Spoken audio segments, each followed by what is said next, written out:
Selamat siang teman-teman semuanya. Assalamualaikum warahmatullahi wabarakatuh. Salam 24 jam untuk teman-teman yang sudah hadir di sini. Kami dari Arunika Edu mengucapkan banyak sekali terima kasih untuk teman-teman yang sudah menyempatkan diri bergabung bersama kami di acara webinar ini. Nah, hari ini kita akan membahas mengenai serba-serbi magang di Jepang bersama dengan Kak Denny Kuswanto. Kemudian Halo, akan dipandu oleh moderator kita dan ada Kak Kiki. Halo Kak Denny dan Kak Kiki. halo semuanya. Halo, baik. Mas Denny. Oke, waktu dan tempat akan saya serahkan langsung kepada moderator kita hari ini.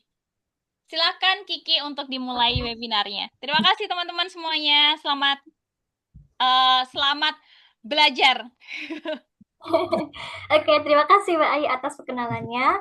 Selamat siang teman-teman, perkenalkan nama saya Mutia Rizky Absari. Saat ini saya adalah seorang private tutor di sebuah lembaga bimbingan belajar di English di Lamongan, sekaligus member dari komunitas Level Zero, salah satunya di kelas bahasa Inggris untuk pemula.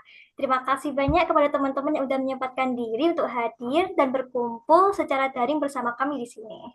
Teman-teman di sini tertarik untuk magang atau kerja ke Jepang kan pastinya. Nah, hari ini kita akan bersama-sama bukan hanya mendengarkan cerita dan pengalaman, tapi juga akan belajar banyak dari narasumber kita di sini, yaitu Kak Denny Kuswanto yang merupakan seorang magang di Prefektur Ibaraki di Jepang. Halo Kak Denny, apa kabar? Halo, baik. Selamat sore Sehat Kak Mutia. Denny? Alhamdulillah sehat. Alhamdulillah sehat ya. Sehat juga. Terima kasih Kak Deni ya sudah menyempatkan diri untuk berbagi bersama kami di sini. Soalnya banyak pergantian jadwal ya sejak Agustus ya Kak Deni sama Mbak Ai ya. Buat nyesuaiin Benar, jadwal. Akhirnya benar-benar. akhirnya ketemunya hari sekarang dan kebetulan di Indonesia juga lagi hari libur merah, tanggal merah. Iya Nah, benar. soalnya Maulid Nabi ya. Oke, teman-teman semua. Kak Deni ini adalah seorang pemagang Gino Jisoo yang saat ini bekerja di Shimada Farm di bagian perkebunan paprika. Program magang yang diikuti Kak Deni ini tuh bernama Petani Milenial Jawa Barat Goes to Japan. Program ini merupakan kerjasama juga dengan Balai Latihan Kerja Pekerja Migran Indonesia di Jawa Barat. Berarti ini programnya dari pemerintah ya Kak Deni ya? Bukan Betul, dari LP. Iya. bukan Padahal dari Kak Deni APK. iya. Padahal Kak Deni ini adalah Hmm? lulusan, kalau dari CV-nya ya Kak Deni ya, lulusan pendidikan geografi dari UNJ. Kok Iya bisa dapat betul. program magang di Jepang ya? Nah, nanti kita dapat dengarkan langsung pengalamannya dari Kak Deni ya. Oke, Hmm. sebelum saya mulai webinarnya, saya mau tanya dulu ke Kak Deni. Kenapa kok Boleh? motivasi dari Kak Deni yang merupakan alumnus dari pendidikan geografi untuk ikut program magang di Jepang, Kak? Kenapa kok ada di guru aja, Kak? Padahal apa ya, pendidikan ke pertanian kan jauh ya, Kak ya? Pendidikan ke pertanian jauh benar banget. Iya. Tapi kenapa nggak jadi guru aja? Mm. Emang jadi guru sejahtera. Ah, iya sih, Mas, kalau di Indonesia kan ya. Iya benar benar benar benar. Iya, ya, gelap-gelap. Masuk kok Oke. tuntutan 17+8. Iya ya, Kak ya. Boleh masuk nih. Oke, Kak, Benar. gimana, Kak? Apa yang memutuskan Kak Deni untuk ikut program magang di Nah, Jepang, Kak? Terutama di pertanian. nggak. Oh, oke. Seriusnya gini. Dulu emang saya tuh ngajar kan jadi guru geografi. Cuma Oh, waktu itu COVID, ingat nggak teman-teman? Kan ada COVID ya. iya. Ha. Nah, ketika COVID, saya ngajarnya tuh dari rumah online. Itu pertama kali kita belajar secara virtual kayak gini. Nah, waktu itu kurang kondusif keadaannya karena memang baru banget pertama kali saya ngajar gitu, kita ngomong depan kamera, tapi ternyata teman-teman di balik layar tuh pada tidur segala macam, Ya. kameranya bahkan dimatiin segala macam. Terus akhirnya saya mikir, kayak kurang kondusif, nunggu COVID reda deh gitu. Tapi ternyata COVID-nya nggak reda-reda kan ya. Nah dari situ terus akhirnya belajar pertanian tuh ke orang tua karena kebetulan orang tua petani di Jawa Barat. Saya tinggal di Kuningan, Jawa Barat. Nah dari situ akhirnya mulai tertarik ke dunia pertanian, belajar gimana caranya bertani, gimana caranya jadi petani dan lain-lain. Nah, kemudian ketemu programnya Gubernur Jawa Barat saat itu, namanya Petani Milenial. Nah, saya join ke program itu. Singkat cerita, setelah join belajar pertanian, usaha budidaya tanaman hias, dikasih kesempatan buat belajar pertanian ke Jepang. Nah, udah akhirnya saya bersama teman-teman petani muda lainnya dikirim deh ke Jepang sebagai perwakilan dari Jawa Barat buat belajar pertanian. Ceritanya gitu. Oh, iya. Belajarnya itu berapa bulan, Kak? Belajar bahasa Jepang? Eh, oh, di Indonesia belajarnya bahasa Jepang dulu, bukan langsung pelatihannya. Ke kayak pelatihan skillnya gitu, skill pertanian. Oh, kalau pelatihan skill pertaniannya nggak ada karena kan kami petani semua, petani muda tuh. Ah, Saya juga kan ikut program itu udah setahun lebih, jadi emang kami punya skillnya kayak gitu. Dan kami juga pelaku usaha di dunia pertaniannya. Saya sendiri, saya usahanya budidaya tanaman hias. Waktu itu tempat usaha saya di Jatinangor, di Sumedang. Ada yang orang di oke. Jatinangor nggak? Dekat Unpad saya. Ada ini. Oh Kebetulan ada. ada teman saya, Kak. Iya, nah lahan saya waktu itu di dekat Iya, Unpad. Mutia Amara. Nah, di dekat Ini Unpad lahan iya, saya itu. Di situ. iya. Jadi petani-petani muda yang dikirim oleh Jawa Barat tuh nggak perlu pelatihan skill sebagai petani lagi. Jadi emang udah beneran siap gitu kerja di pertanian karena emang pelakunya. Makanya cuman pelatihan bahasa aja waktu itu Saya sekitar doang. 70 hari kayak gitu. Oh, Setara N5 kalau JLPT ya. N5 N5. Oh, mhm, iya, iya. langsung Oke. dikirim Mhm. begitu. Kalau waktu pertama kali Mas Denny ke Jepang, apa kesan pertama Mas Denny terhadap kehidupan pertanian, desa pertaniannya? Apakah ada perbedaan atau mungkin persamaan di antara desa di Kuningan, di Jatinangor, di Jatinangor atau di Ibaraki mungkin? Perbedaannya di sini rapih banget, terus kayak apa ya, serba canggih, teknologi kayak gitu. Kalau yang paling mencolok mungkin datang ke sini tuh ternyata di sini banyak pakai greenhouse pertaniannya, walaupun di Indonesia saya juga pakai greenhouse. Cuman greenhouse saya dengan greenhouse yang di Jepang beda banget jauh. Iya sih. Greenhouse saya pakai bambu gitu, bikinnya di sini ternyata greenhouse-nya luar biasa canggih lah. Ada yang ventilasi di greenhouse-nya bisa otomatis buka tutup ketika cuacanya berubah gitu. Kayak misalkan mau hujan, dia tutup sendiri segala macam. Pokoknya keren lah kayak gitu.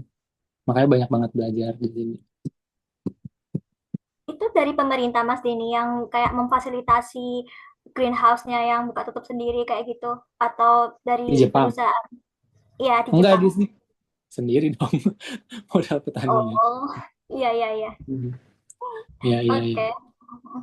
Hmm. Kemudian Mas, kalau proses seleksinya gimana untuk persiapan dan seleksinya ke Jepang? Seleksinya, ha? Khusus program saya ya, ini tuh Ya. jalur magang.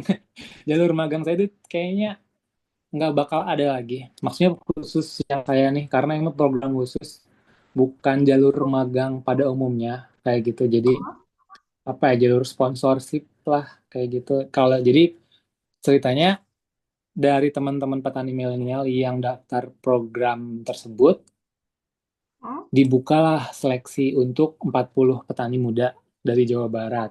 Nah, dari se-Jawa Barat kan petaninya banyak banget ya, Mbak. Jadi Ya, kayak waktu itu daftar sekitar ratusan, 400 ya. itu atau lebih ya, Iya. yang tertarik buat belajar pertanian ke Jepang. Nah, dari situ diseleksi deh. Diseleksi motivasinya apa, terus kayak udah punya kemampuan dasar bahasa Jepang atau enggak, terus dan lain-lain banyak wawancaranya. Termasuk fisik juga, karena kan emang buat kerja magang kan ya maksudnya jadi kayak emang butuh fisik yang bagus, terus Oh, punya buta warna atau segala macam itu ya enggak. Nah, iya. setelah proses seleksi, udah dikirim cuman 40 orang se-Jawa Barat ke seluruh Jepang, disebar seluruhnya pertanian. Saya kebetulan pertaniannya paprika, kayak gitu belajar begitu. Itu khusus ke prefektur Ibaraki atau di seluruh Jepang? Enggak, seluruh Jepang. Jadi karena dari program petani milenialnya tuh kita pengen petani muda Jawa Barat tuh belajar semua komoditas pertanian di Jepang. Jadi ya biar ilmu yang dibawa pulangnya juga makin banyak dan makin luas. Jadi disebar ke seluruh Jepang. Pertaniannya beda-beda. Ada yang daikong, lobak itu, ada yang semangka, ada yang tomat, ada yang ubi. Oh, pokoknya semua jenis pertanian yang di Jepang lah, pertanian kita pelajarin semua kayak gitu. Semuanya Disebar. nanti diterapkan Mm-mm. semua. Kebetulan Kebetulan saya di mm, Ibaraki. sama di paprika ya Mas ya. Mm-mm. Kemudian Mas, kehidupan sehari-hari hari-harinya waktu magang gimana Mas? A day in my life-nya gitu as a magang di Jepang. A day in my life di Jepang, maksudnya kegiatan Kayak magang. ya, dari pagi sampai malam gimana aja gitu. Aktivitas Oh, sehari-harinya.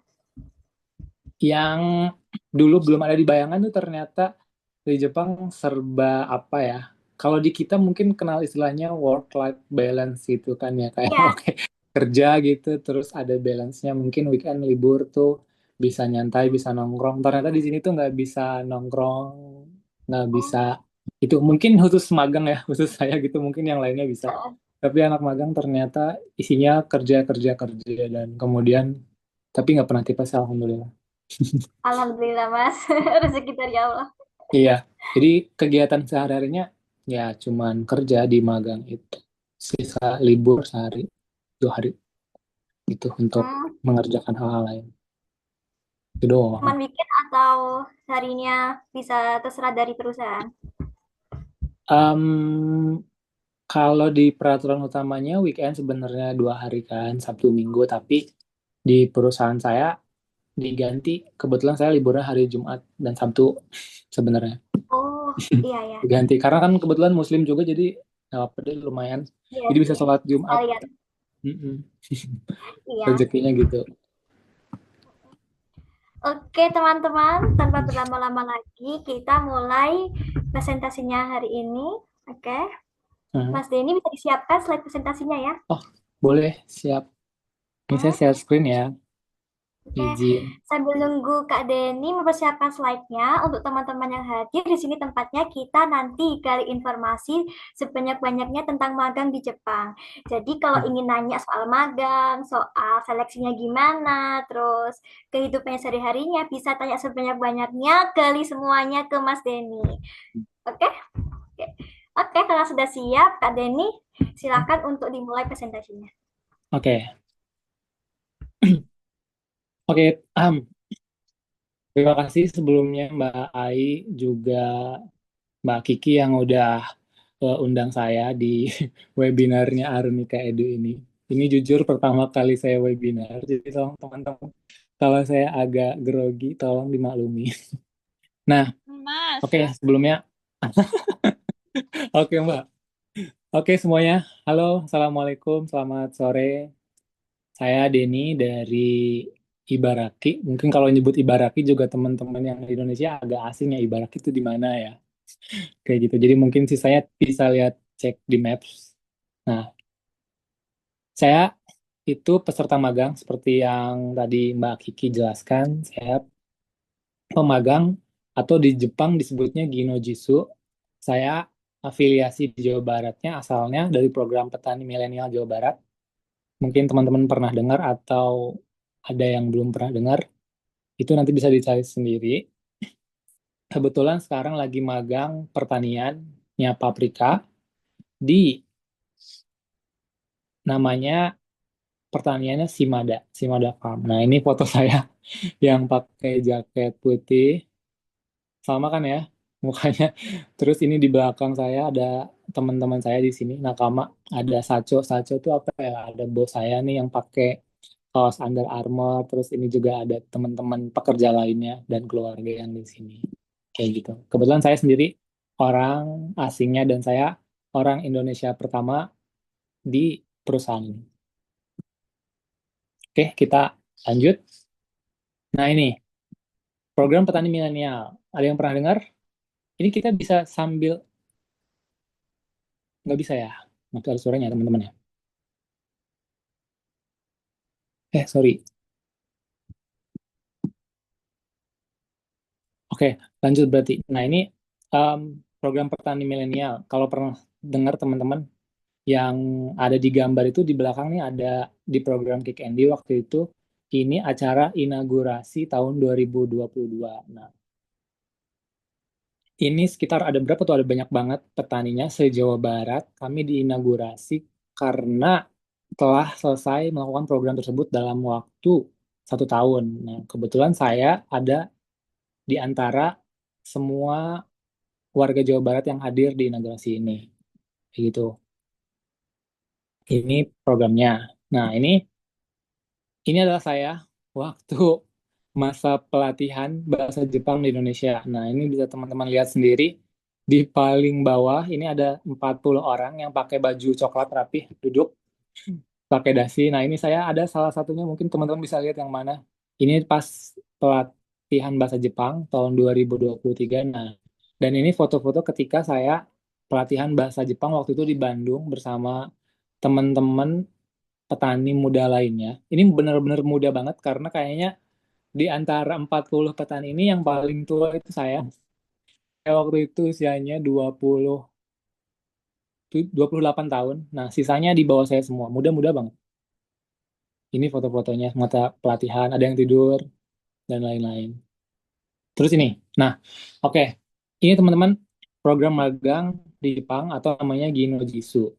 Program magang ini tuh tujuan utamanya itu adalah transfer keterampilan, teknik, dan pengetahuan. Jadi kita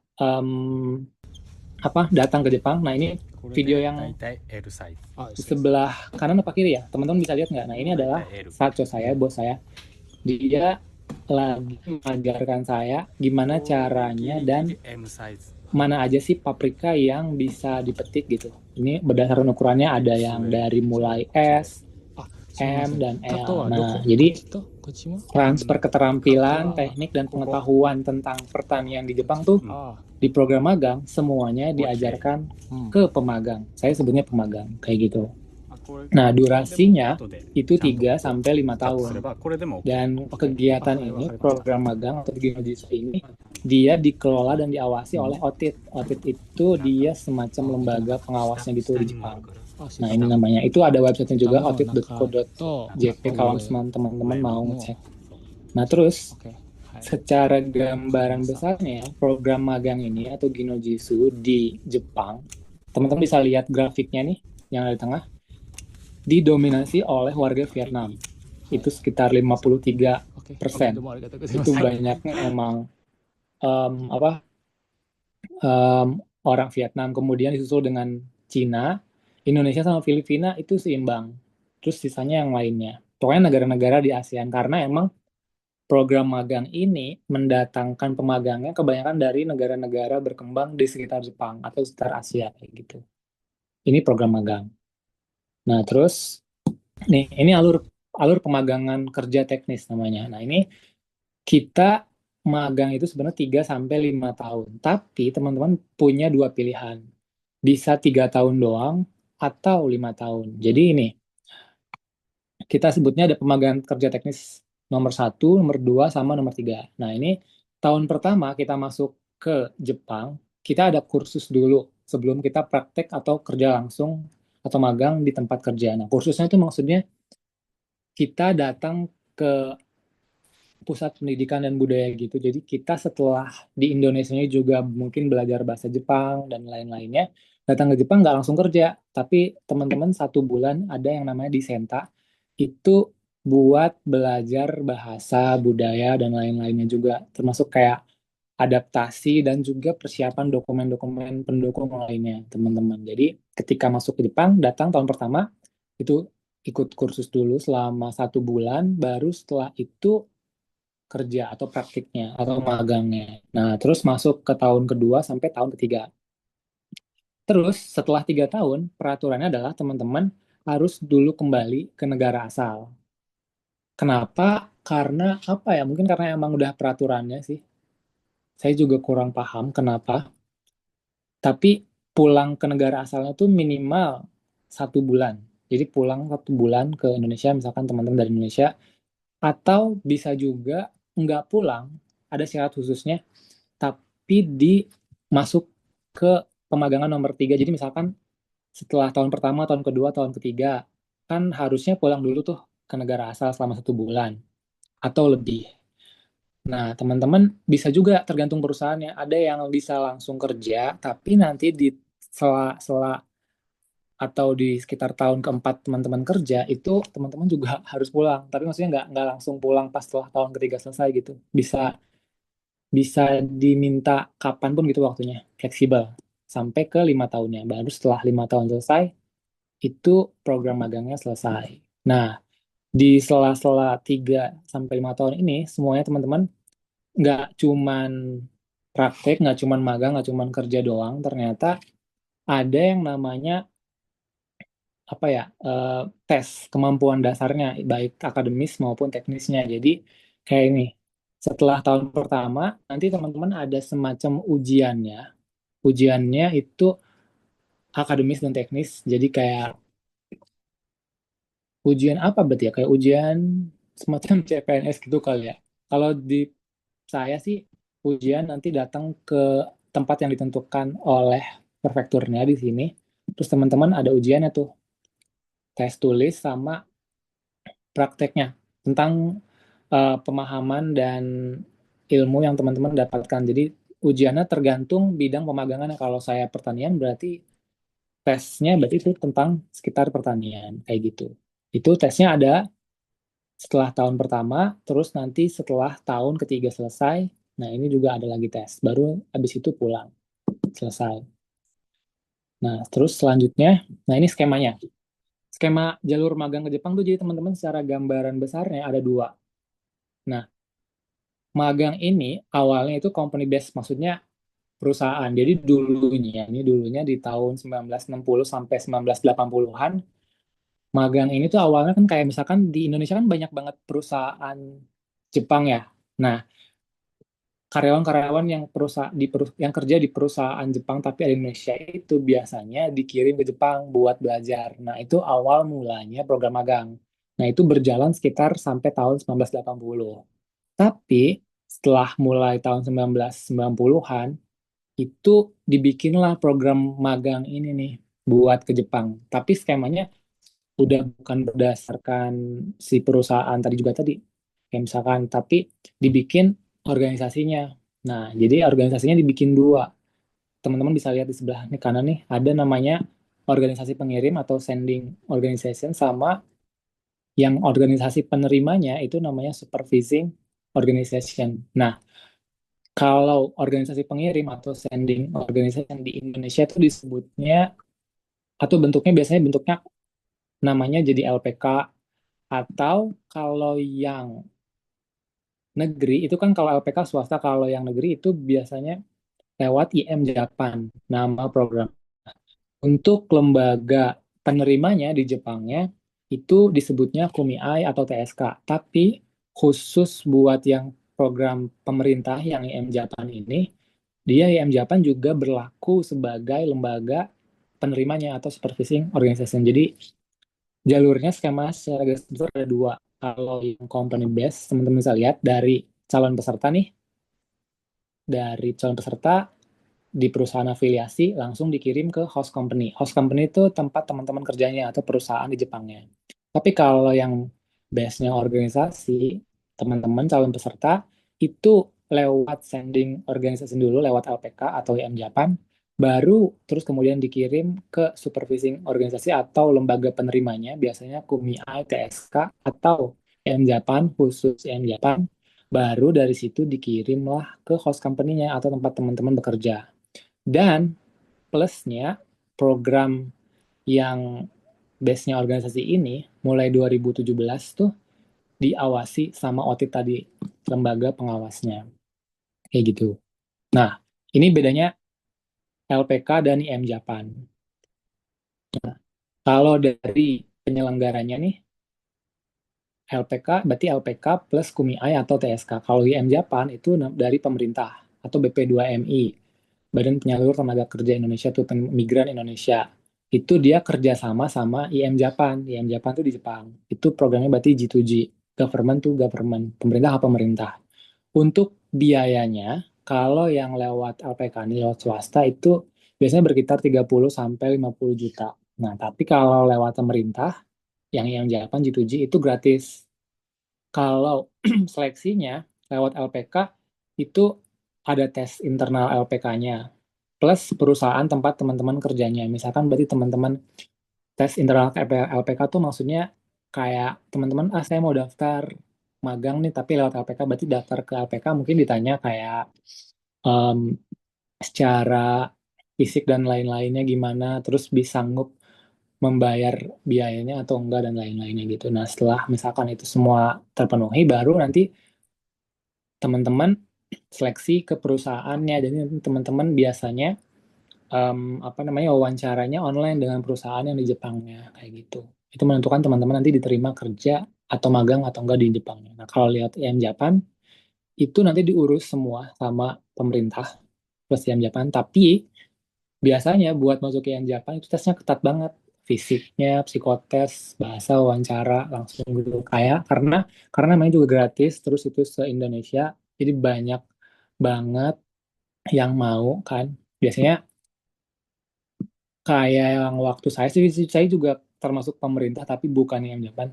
Itu biasanya kayak 15 menit itu teman-teman harus berapa ya lari? Sekitar 3 kiloan lebih gitu. Pokoknya pokoknya pace-nya itu, pace larinya, kecepatan lari 1 kilometer itu berarti harus sekitar 5 menitan gitu.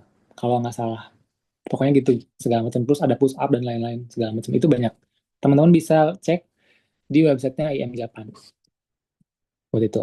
Terus pesertanya, kalau lewat LPK itu umum. Siapapun bisa daftar. Maksudnya siapapun yang, terutama yang punya uang bisa daftar. Nah, kalau misalkan ke IM Japan itu terbatas. Biasanya lulusan SMA D3 atau S1. Terus cara usia dan fisik juga biasanya ada batasannya. Kayak mungkin kalau laki-laki biasanya 170, perempuan 165 gitu-gitu. Terus usianya biasanya maksimal di 30 atau 35 gitu. Bisa. Nah, persiapannya kalau di LPK biasanya selama 4 bulan itu teman-teman ada kelas bahasa dan budaya, belajar di LPK tuh persiapan sambil belajar itu biasanya sampai teman-teman nanti dicariin pekerjaannya di mana kalau misalkan ada lowongannya baru teman-teman bisa wawancara kayak gitu. Nah, kalau IM Japan itu biasanya pelatihannya intensif, bahasa juga fisik, di pusat pelatihan BP2MI. Kalau Indonesia itu tempatnya ada di Bekasi. Nah, kayak gambarannya kalau misalkan kalau di LPK itu teman-teman biasanya ada libur sehari. Misalkan ikut kelas itu dari kayak sekolah pagi sampai sore, terus abis itu pulang. Terus misalkan ada weekendnya, misalkan minggu libur. Sehari libur biasanya dalam seminggu.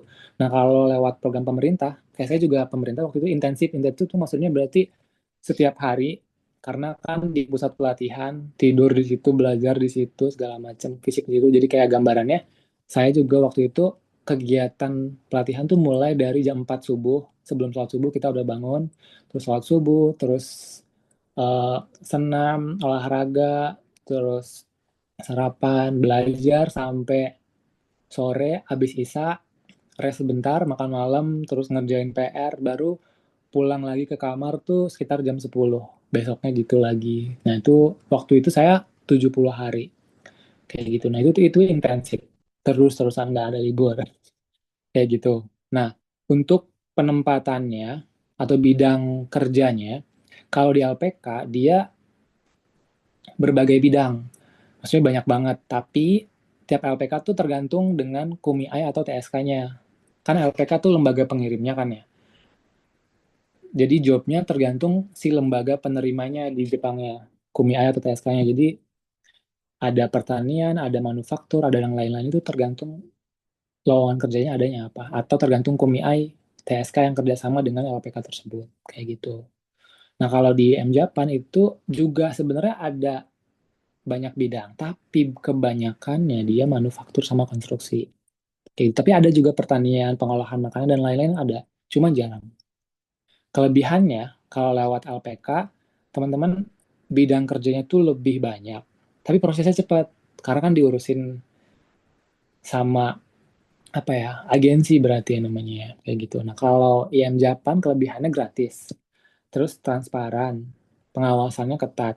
Nah, setelah pulang, kalau lewat IM Japan teman-teman, ada hibah modal usaha. Jadi setelah teman-teman pulang nanti magang 3 sampai 5 tahun, itu teman-teman dapat hibah modal usahanya sekitar 600.000 sampai 1 juta yen. Itu kalau dirupiahin tuh berarti 60 sampai 100 juta.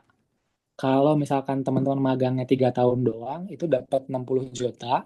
Kalau misalkan teman-teman magangnya 5 tahun, itu dapat 100 juta ketika pulang dari Jepang. Tapi lewat IM Japan. Itu lewat G2G. Kayak gitu. Kekurangannya, kekurangannya kalau lewat LPK, tadi biayanya mahal karena kan 30 sampai 50 juta lumayan ya. Terus banyak juga, nggak sedikit, banyak LPK yang nakal. Maksudnya nakal tuh mungkin nggak amanah dan lain-lain. Dia nerima banyak siswa biasanya, tapi ternyata jawabnya nggak punya. Nah, itu teman-teman harus hati-hati dan selektif milihnya.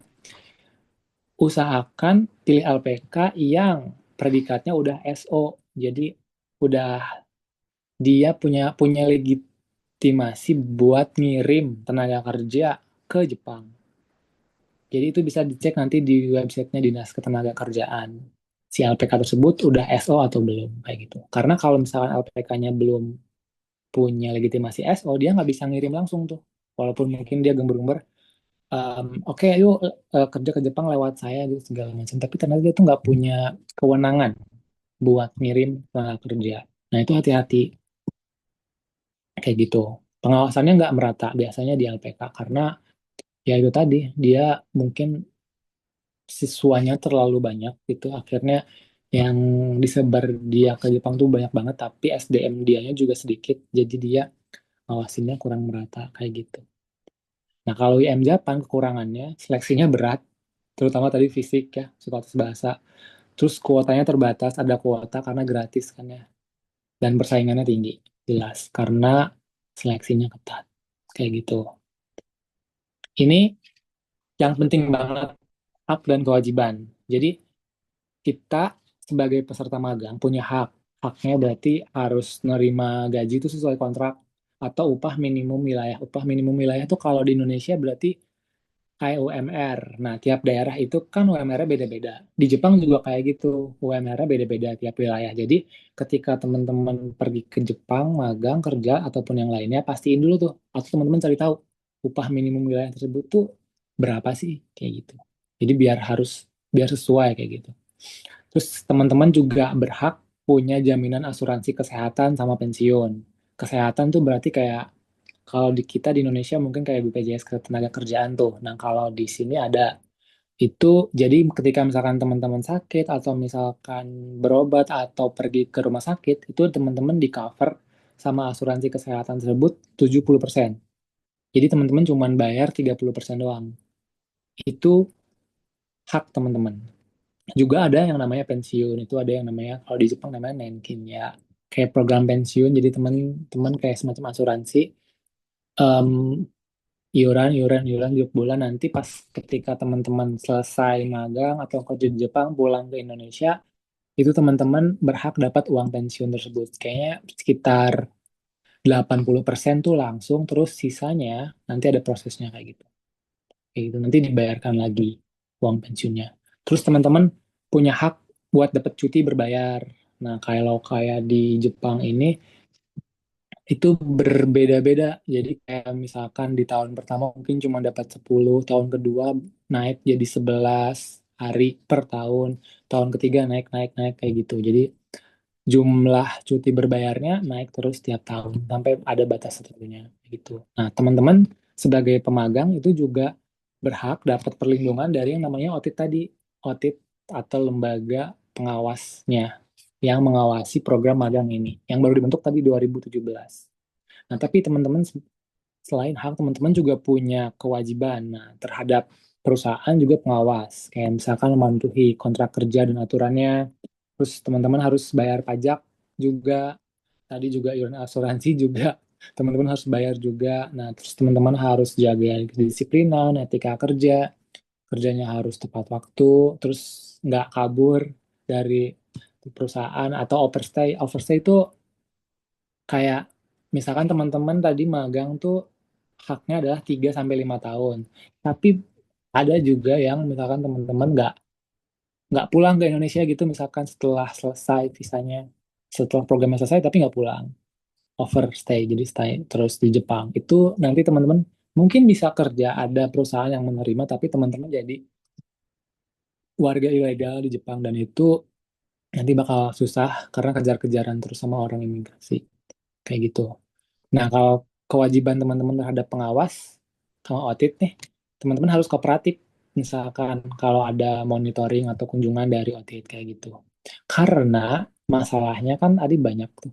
Mungkin teman-teman bahasanya masih kurang, misalkan segala macamnya, atau juga ada perusahaan yang nakal, misalkan teman-teman kan punya hak nih di atas, nah tapi haknya ternyata nggak teman-teman dapat gitu, tapi teman-teman susah mengkomunikasikannya gitu, pengen ngambil haknya. Nah, teman-teman bisa lewat audit buat ngebantu teman-teman mendapatkan hak tersebut, atau juga masalah-masalah yang lainnya. Dan jangan khawatir kalau misalnya teman-teman nggak bisa full bahasa Jepang, di audit juga ada penerjemahnya. Jadi ada orang Indonesia yang juga kayak gitu. Itu bisa didampingi.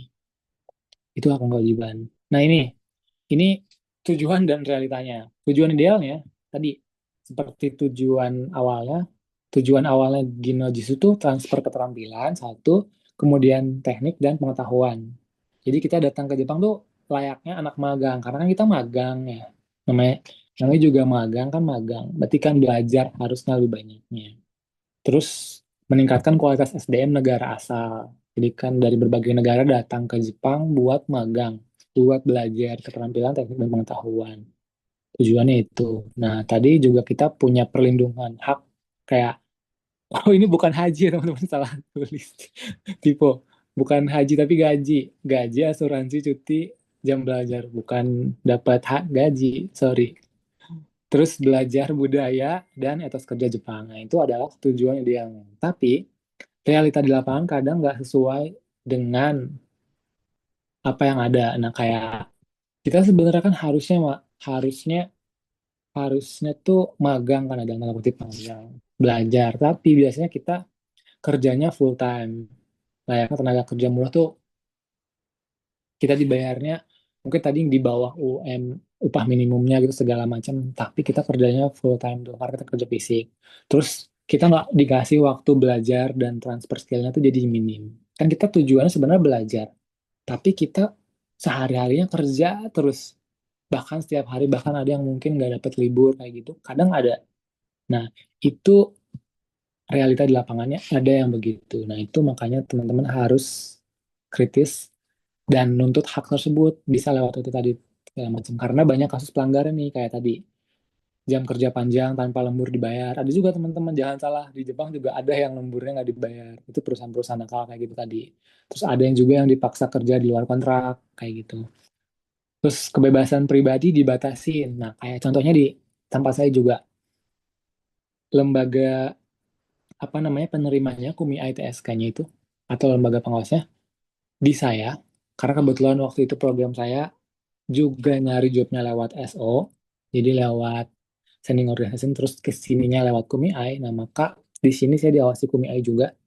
Dia ngasih peraturan yang menurut saya aneh banget. Jadi kayak saya nggak boleh keluar lebih dari jam 8 malam kayak gitu. Padahal misalkan kerja realitanya kadang sampai jam 6 misalkan. Nah, kalau setelah pulang kerja jam 6 gitu, terus kan saya misalkan ke rumah, makan, apa mandi atau menyuci segala macam, kan kalau mau keluar setelah itu kan hak saya dong kan ya. Nah, yang kayak gitu-gitu tuh banyak banget. Kebebasan pribadi tuh dibatasin kayak gitu. Ada bahkan yang mungkin sampai misalkan apa ya, kartu tanda penduduknya kalau di kita namanya itu ada yang disimpan juga sama mereka dan segala macam, itu banyak. Pokoknya itu jangan sampai jadi, misalkan teman-teman magang ke Jepang. Nah, diskriminasi dan perlakuan tidak adil juga ada. Kayak contohnya tempat saya adalah orang asing satu-satunya di perusahaan ini. Jadi tadi kan teman-teman lihat di gambar di awal ada pekerja juga yang lainnya yang orang Jepang. Nah, itu diskriminasi yang saya alami beneran. Kalau saya sebagai orang asing, padahal magang, kayak dituntut harus misalkan kerja harus cepat gitu. Misalkan saya kan motong paprika, ini potong paprika harus dalam waktu 30 menit satu keranjang kayak gitu. Pokoknya harus 30 menit satu keranjang, harus cepat. Dituntut itu ada pressure-nya. Tapi kalau teman-teman yang lainnya yang orang Jepang itu yang kerja di situ, dia dibiarkan jadi kayak kerjanya nyantai gitu segala macam, bahkan satu keranjangnya mungkin bisa sampai sejam lebih dan kerjanya bisa sambil ketawa-ketawa ngobrol dan lain-lain itu dibiarkan. Sedangkan saya warga asing bahkan ngobrol atau bersuara dikit juga kadang dimarahin kayak gitu. Nah kayak gitu tuh banyak. Dan menurut saya itu adalah diskriminasi dan perlakuan tidak adil. Nah kayak gini-gini tuh banyak dan teman-teman harus sadari dan tuntut haknya kayak gitu. Jadi biasanya kalau misalkan kasus-kasus pelanggaran kayak gini terjadi, tujuan si Gino Jususe itu yang tadinya transfer keterampilan, teknik, dan pengetahuan jadi bergeser deh. Jadi namanya eksploitasi tenaga kerja. Dan ini teman-teman harus perhatikan betul-betul. Nah, karena karena realita di lapangannya banyak yang begini, makanya program ini nih, program Gino Jitsu tuh sebenarnya teman-teman bakal dihentiin tahun depan, 2 tahun lagi. 2000, tahun depan tuh terakhir, jadi tahun depan 2026 adalah kesempatan terakhir buat teman-teman magang di Jepang karena mulai tahun 2027 April teman-teman program ini digantikan dengan namanya Ikusei Shuro. Itu sebenarnya menurut saya program magang juga, cuman disempurnakan berdasarkan kritik dan saran yang masuk ke program ini yang sekarang. Kalau misalkan kayak contohnya, kalau program magang ini 3 sampai 5 tahun itu kita misalkan kan nggak betah, terus ternyata perusahaannya nggak sesuai nggak sesuai nih atau nakal. Nah teman-teman kalau di program magang yang sekarang saya jalanin nggak bisa pindah tempat kerja. Kalau nanti di program yang baru di Ikusesuro teman-teman fleksibel. Misalkan kalau datang terus perusahaannya jelek, ah udah saya nggak betah pindah aja. Nah, itu bisa. Itu kabar baiknya itu. Jadi teman-teman kabar buruknya program magang bakal dihentikan, tapi kabar baiknya akan diganti sama yang lebih baik. Mulai April 2027. Pelajaran pentingnya. Nah, jadi teman-teman harus satu, tuntut hak, sadar realita, dan ambil pelajaran. Jadi kalau ada apa-apa, jangan diam. Kalau ada pelanggaran, jangan diam. Gunakan jalur resminya tadi. Misalkan ke OTIT, atau ke KUMI-nya bisa, atau lewat KBRI juga bisa. Teman-teman juga harus sadar realita. Karena nggak semua hal bisa teman-teman kontrol kan. Pokoknya yang di luar diri kita kan nggak bisa dikontrol. Kayak perlakuan diskriminatif tadi atau apapun yang di luar teman-teman itu nggak bisa dikontrol. Sistem dan budaya kerja yang kadang mungkin karena kitanya entah karena kita mungkin orang Indonesia kayak yang Jepang serba cepat, serba kelihatannya keras gitu segala macam. Jadi itu harus disadari karena biar apa ya biar biar kita bisa enjoy sih kerjanya maksudnya nggak kaget gitu bisa tetap kerja kayak gitu terus dari situ semua teman-teman harus ambil pelajarannya saya juga ambil pelajaran itu jadi tantangan kita petik misalkan tadi disiplin dan segala macam suruh cepat dan lain-lain tuh ya dan lain-lainnya itu juga ngebangun juga gitu juga sih jadi kita ini jadi lebih kuat lebih disiplin dan lain-lain tapi sebagai pemagang kita harus punya boundaries punya batasan sampai mana nih batas diri kitanya batas diri teman-teman membiarkan diri teman-teman dieksploitasi dalam tanda kutip kayak gitu intinya jangan jangan sampai mau dimanfaatkan gitu lah kayak gitu terus teman-teman juga jadi punya ketahanan diri kan dan manajemen hidup kayak gimana karena saking disiplinnya di Jepang dan mungkin biasanya di Indonesia nggak terlalu disiplin di sini jadi benar-benar waktu tuh berharga banget dan teman-teman jadi disiplin oh terbatas segini kerja terus oh punya waktu sekian ini buat ini buat ini buat ini itu berharga banget sih oh ini kalau teman-teman lihat buku yang di bawah nih Korean ini buku dari Otit ini seperti yang saya bawa ini teman-teman saya sarankan buat baca buku ini sebenarnya buku ini nanti teman-teman dapatkan kalau teman-teman udah datang ke Jepang sih biasanya dari imigrasi yang ngasih tapi teman-teman bisa download versi digitalnya kalau mau ini saya sediakan linknya nah ini saya kasih waktu bentar ya. Ini teman-teman yang pengguna iPhone dan Android, silahkan di-scan untuk download buku ini. Jadi ini teman-teman isinya hak, kewajiban, dan segala macam, dan tentang program magang juga. semuanya lengkap di sini. Yang saya sampaikan ataupun yang belum saya sampaikan, semuanya ada di sini. Jadi silahkan diunduh. Ini versi digitalnya ada. Itu. Nanti kalau misalkan nggak sempat, nanti kita bisa balik lagi buat unduh. Oke, refleksi perjalanannya. Dari semua ini, saya dapat satu, taat dan harga diri, maksudnya patuhi aturan budaya Jepang, tapi jangan biarkan dirimu diperlakukan tidak adil. Jadi kita boleh misalkan patuh dan taat aturan itu emang kan di mana apa namanya, di mana langit dipijak di situ bumi dijunjungnya. Kebalik ya. Pokoknya dimanapun kita berada, kita harus emang ikutin aturan setempatnya, aturan main setempatnya dan kayak gitu. Tapi jangan sampai diri teman-teman tuh diperlakukan nggak adil gitu. Harus ngerti batasannya semana kayak gitu.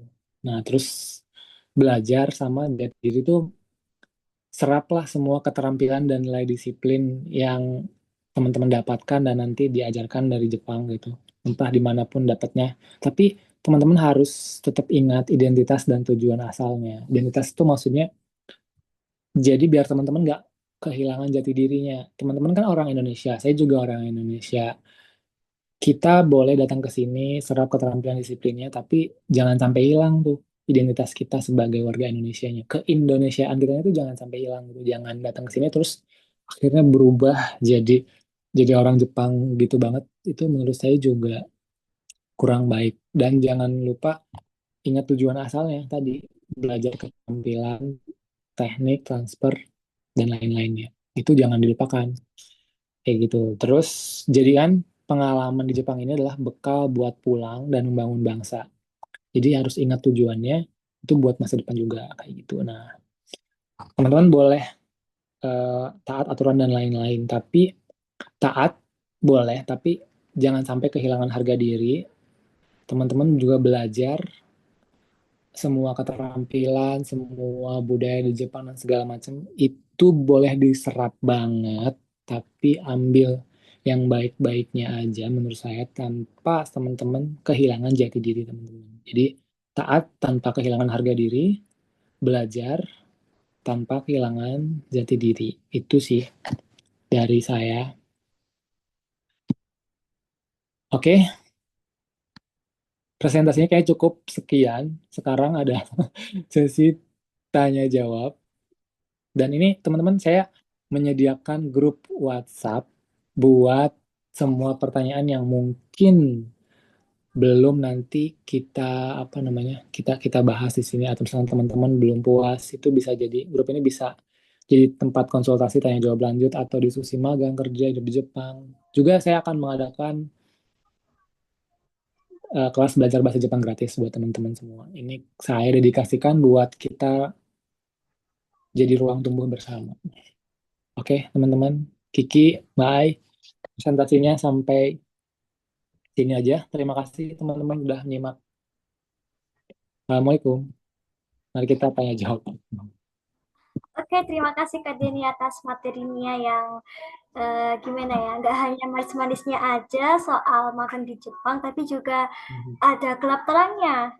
Selama ini kan biasanya kalau di ini Mas, kalau di Indonesia itu kan ya tahu sendiri ya LPK itu promosinya kan gencar banget ya. Ayo magang ke Jepang, terus nanti bergaji puluhan juta per bulan gitu tanpa tahu realitanya kayak gimana di lapangan. Bisa jadi ada kemungkinan-kemungkinan terburuknya yang nggak dikasih tahu sama LPK. Nah, sekarang kita akhirnya tahu semua, udah dikupas tuntas sama Kak Deni. Oke, terima kasih Kak Deni atas materinya.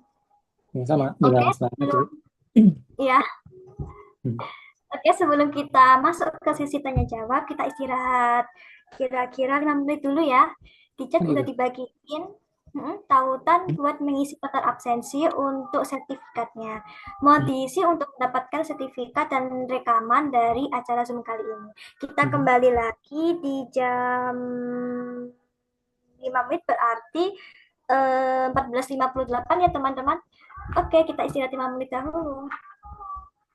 Oke, ada istirahatnya ya Ki? Iya Mas, tidak ada begitu. Baik, bentar kalau gitu. Iya. Terima kasih banyak Mas Denny. Eh, tem- Sama-sama. iya, dan untuk teman-teman, ini mohon sambil diisi ya daftar absensinya. Nanti kami akan kirimkan e-sertifikat dan rekaman dari acara ini. Terima kasih.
Mas Denny mungkin bisa apa share slide-nya bisa dimatikan? Oh, Bisa nggak dari situ? maaf, maaf. Nggak apa-apa. Stop share. Oke, Oke. terima kasih. Soalnya habis ini kan tanya jawab gitu ya. Oh iya, biar kelihatan orangnya juga ya. Betul. Benar, benar, Anyway, benar, benar. enakan banget. Enakan, enakan ya kalau bahasa Sunda. Enakan. Aku ke guru ya. Kalau menjelaskan itu langsung to the point, terus mengalir aja tahu-tahu lo udah selesai. Oh iya. Aduh, maaf, ini agak gerah di sini ya. Musim panas di Jepang, teman-teman. Eakon jangan lupa, Mas. Mentang-mentang Ada. hujan belum tentu dingin hujan di sini. Iya sih, tapi aduh masih Hujan. kurang-kurang. Maaf, kipas-kipas. Bayar listrik mahal. Iya, listrik naik lagi. Musim panas soalnya AC-nya nyala terus ya, Mbak. Mm-mm. Apalagi kalau liburan ya. Kalau Benar. kerja kan lo masih mending ya, ada Iya, waktu untuk off gitu.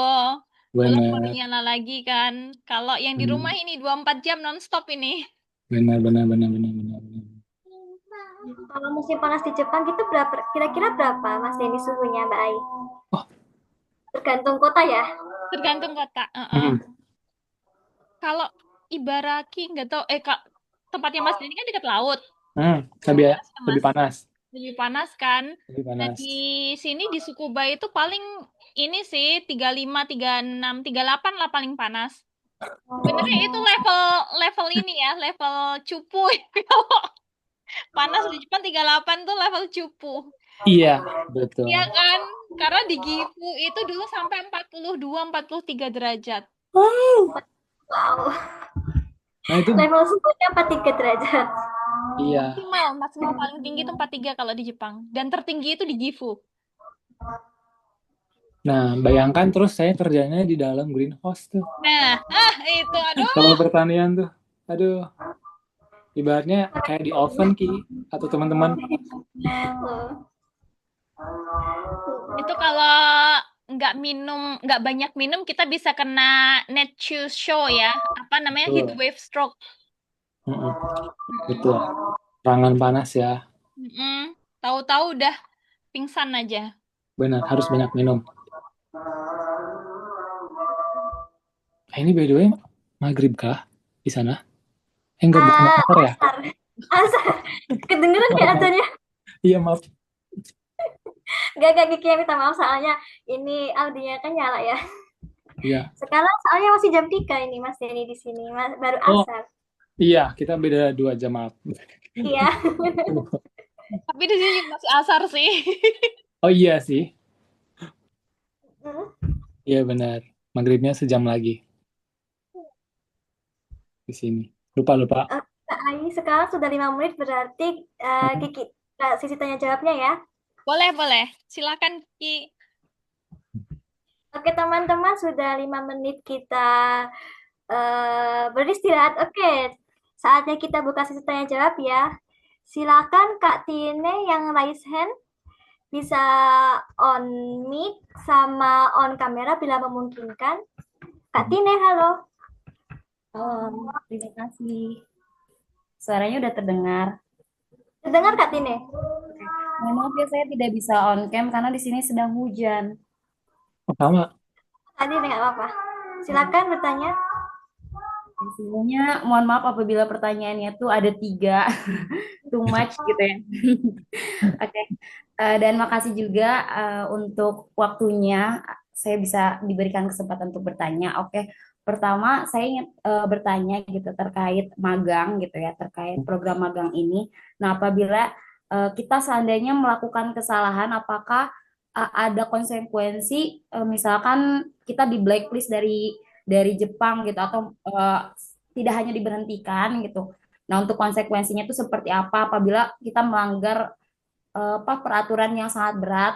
Terus yang kedua, saya kan emang tujuannya pengen bekerja ke Jepang juga gitu. Nah, tapi saya juga ada tujuan untuk melanjutkan studi.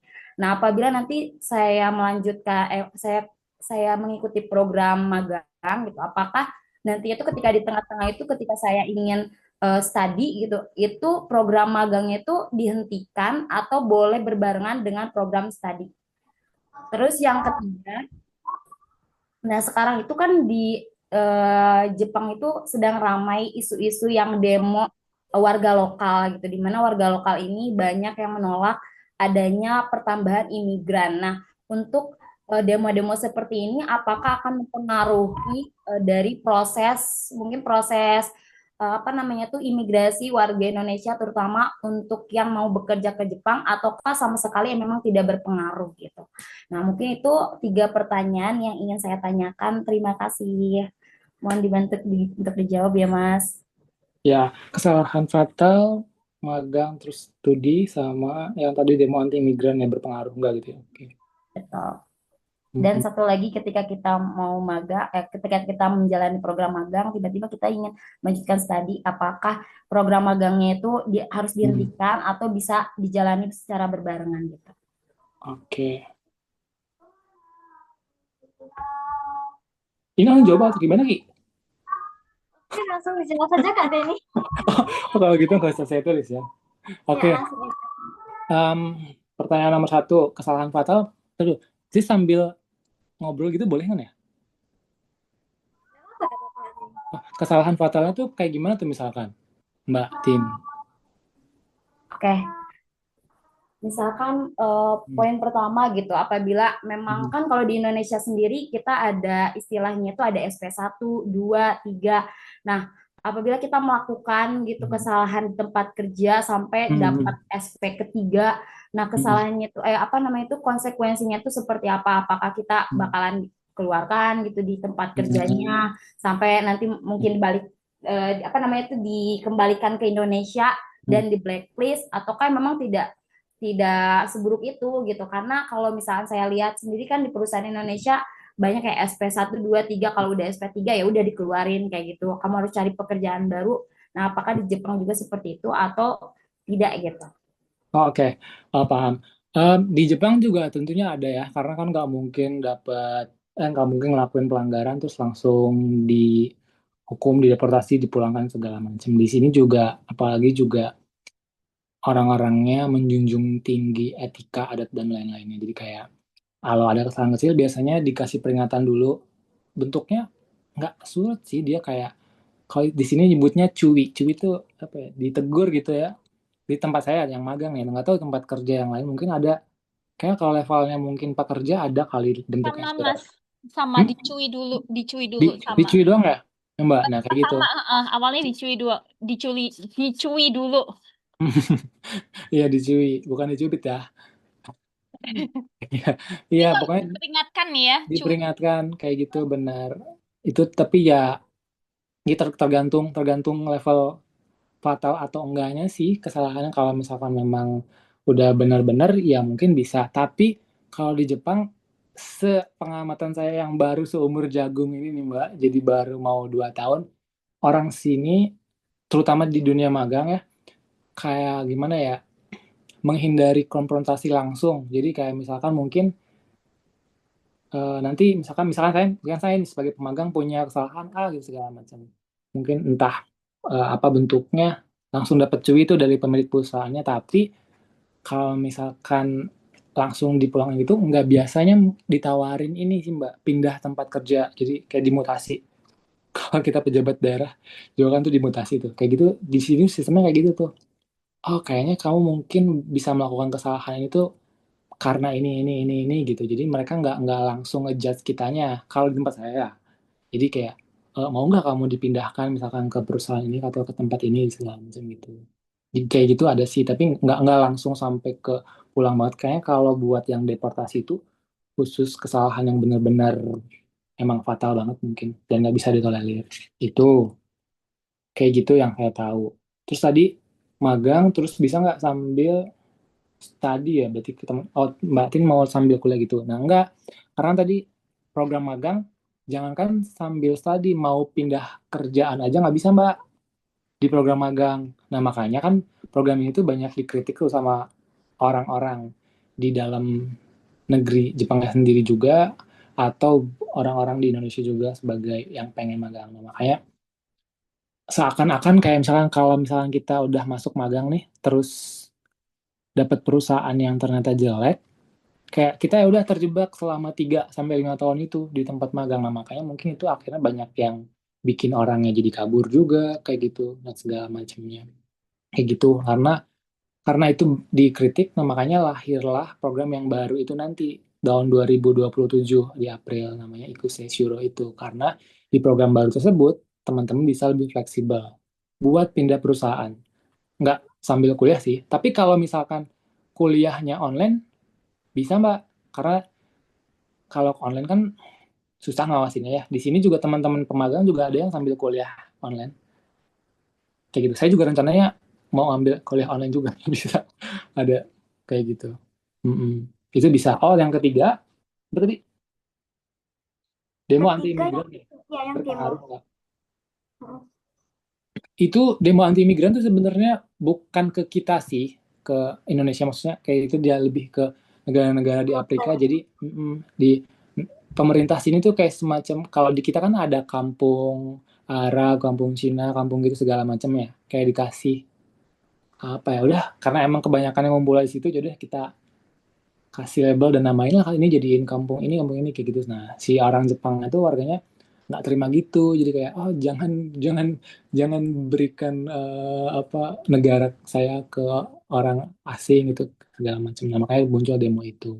Tapi emang kelakuannya orang luar negeri kayak sebutlah diaspora, misalkan saya pemagang atau pekerja atau mahasiswa segala macamnya, ketika di satu negara ya itu jadi representasi negara tersebut kan, jadi wajah gitu.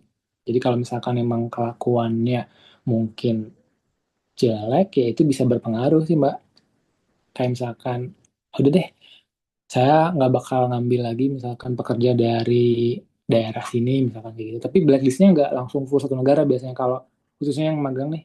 Wah ini dari daerah ini berarti ya udah daerah ini aja yang di blacklist kayak gitu. Ngambil daerah lainnya gitu. Karena emang apa namanya Jepangnya sendiri juga kan butuh banget tenaga kerja khususnya buat magang nih. Jadi Indonesia sebagai negara berkembang yang SDM-nya pekerjaan banyak banget itu nggak perlu khawatir juga sih. Kita Jepang ya tetap butuh tenaga kerja gitu sih dari saya. Baik, Kak Tine, apakah menjawab pertanyaan Kak Tine? Alhamdulillah sudah terjawab. Terima kasih atas jawabannya. Terima kasih Kak Tine. Oke, selanjutnya kita lanjut ke sesi pertanyaan berikutnya dengan Kak Malika Putri. Apakah bisa on mic sama on kamera Kak Malika? Nah, bisa Kak. Nah, Oke. oke. Silakan. Terima kasih sebelumnya. Ya, terima kasih sebelumnya Kak Kiki atas kesempatannya dan juga terima kasih banyak kepada Mas Denny atas ilmu yang sudah diberikan, benar-benar bermanfaat dan informatif ya. Ini saya juga ada 3 pertanyaan nih Mas. Oke, sebelumnya perkenalkan saya Malika, saya adalah seorang mahasiswi maba baru. Nah, saya ini ada keinginan Mas untuk magang ya di Jepang atau bisa kerja juga. Tapi saya itu inginnya kalau bisa itu linear Mas dengan jurusan saya. Kan saya sekarang berada di jurusan ilmu komunikasi nih, sosial Mas. Nah, setelah saya lihat nampaknya lebih banyak di Jepang itu yang di bidang konstruktif, industri dan juga pertanian ya Mas. Nah, apakah masih ada chance bagi saya untuk tetap linear dalam bekerja di Jepang itu sesuai jurusan saya? Itu yang pertama Mas. Terus yang kedua, apakah tempat magang itu bisa mentolerir apabila kita ingin beribadah? Khususnya kita kan muslim ya, saya pribadi muslim, yang mengharuskan saya untuk sholat 5 waktu setiap hari. Apakah mereka bisa mentoleransi kita apabila sewaktu-waktu harus izin untuk sholat, itu bagaimana Mas? Terus yang ketiga, kan Mas Denny sempat mention kalau kewajiban bagi pemagang itu salah satunya adalah untuk tidak overstay ya. Nah, itu mungkin berkaitan dengan visa yang habis ya Mas, yang nggak boleh stay ya kan. Nah, semisal kita mau tetap lanjut, misalnya udah selesai magangnya dan mau lanjut kerja, dan apabila kita memperbarui visa tersebut, apakah diperbolehkan atau kasusnya masih sama, tidak diperbolehkan. Jadi itu saja Mas, terima kasih banyak atas waktunya dan jawabannya nanti. Terima kasih. Oke, terima kasih Mbak Malika Putri Maharani. Oke, ntar saya tulis pertanyaannya. Bisa lanjut. Oke, yang pertama, magang linear buat Mbaknya yang jurusan ilmu komunikasi ya. Nah, mungkin kayaknya emang, halo, tadi dulu. Ini suaranya saya ada kan ya Mbak? Terdengar kok, Mas. Oke, magang tuh istilahnya terlalu umum ya. Kalau di Indonesia magang tuh kan kayak ya udah kita magang kerja tuh bisa dimanapun ya. Sebenarnya itu juga bisa, tapi kalau yang khusus program yang saya ini, yang program Ginojitsu ini, khusus kerja kerah biru Mbak Malika, jadi buat buruh. Jadi emang bidang-bidangnya yang manufaktur, pertanian dan lain-lain segala macam itu tadi khusus emang buat jadi buruh, jadi tenaga kerja kasar kayak gitu. Kalau misalkan Mbaknya pengen magang yang linear dan mengamalkan ilmu yang Mbak punyanya sesuai background itu biar linear, itu bisa, tapi Mbak harus direct langsung ke perusahaannya yang dituju.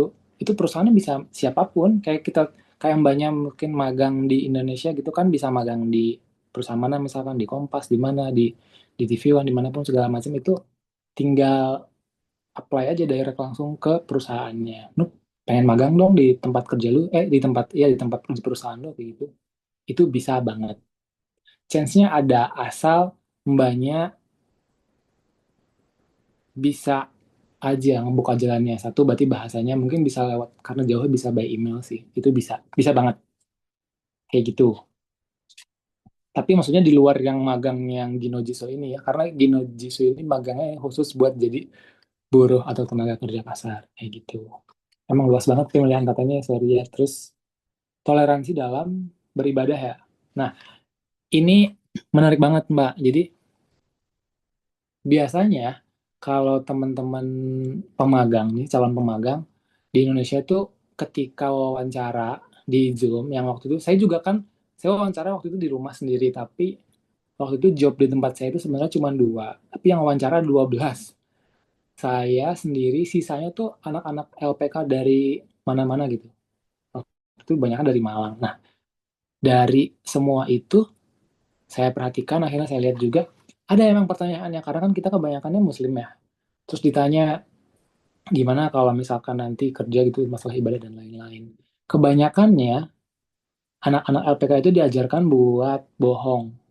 Ini kalau yang lewat di pandangan saya, yang saya lihat ya, di circle saya sendiri. Jadi kayak, ya udah, yang penting bilang, oke, iya, bisa ditoleransi gitu segala macam. Saya udah, bisa kok tetap ibadah gitu segala macam. Nah, menurut saya, itu malah jadi menyiksa diri sendiri. Menurut saya harusnya jujur sih, kita sebagai muslim ya bilang aja, komunikasiin gitu bahwa kita muslim, kita punya waktu ibadahnya sekian sekian sekian sehari 5 waktu gitu. Nah, tinggal dikomunikasiin, karena apapun masalahnya sebenarnya tinggal komunikasi. Di tempat saya nih, saya juga kan awalnya libur tuh hari Sabtu dan Minggu. Tapi karena waktu awal wawancara saya komunikasiin, saya Muslim, saya punya waktu ibadah sekian sekian sekian sekian. Akhirnya libur saya diganti dari Minggu tuh ke Jumat buat bisa sholat Jumat itu. Terus kebetulan kalau jam istirahatnya di Jepang tuh rata-rata mungkin 3 kali. Jadi ada yang namanya QK. QK itu istirahat bentar gitu. Satunya istirahat besarnya makan siang tuh. Jadi di Jepang biasanya istirahat kecilnya QK-nya tuh jam 10 pagi sama jam 3 sore pas asar. Nah, istirahat makan siangnya jam 12 sampai jam 1. Jadi sebenarnya waktu istirahat kita tuh juga ngepas banget ke waktu sholat sih. Istirahat makan siang sejam tuh. Dari jam 12 sampai jam 1 itu teman-teman bisa sholat zuhur. Istirahat sore yang QK itu 15 sampai setengah jam bisa sholat asar. Jadi sebenarnya udah cocok waktunya mah. Kayak gitu. Gitu bisa. Sisanya kalau misalkan ternyata teman-teman istirahat kerjanya bergeser segala macam, tinggal dikomunikasiin aja dari awal itu. Karena teman-teman harus punya apa ya? Menurut saya punya bargaining position lah. Oke, gua butuh kerjaan, tapi lu juga butuh tenaga kerja kan kayak gitu. Tapi gua Muslim nih, lu juga harus ngargain gua dong. Gua punya waktu gini gini gini gitu sih. Gitu doang. Toh sholat paling cuma 5 menit ya, 10 menit gitu. Komunikasiin aja Mbak Malika. Itu nggak apa-apa banget. Terus yang nomor 3, visa magang habis, apakah boleh lanjut segala macam. Nah, program magang di Jepang itu emang cuman sekali seumur hidup. Jadi kesempatannya sekali doang. Jadi seumur hidup kita cuma bisa ngeplay sekali 3 sampai 5 tahun. Kalau misalkan itu udah selesai, ya udah nggak bisa magang lagi. Tapi teman-teman masih tetap bisa kerja di Jepang, cuman ganti visanya ke visa kerja yang lain gitu. Oh, magang bukan visa kerja.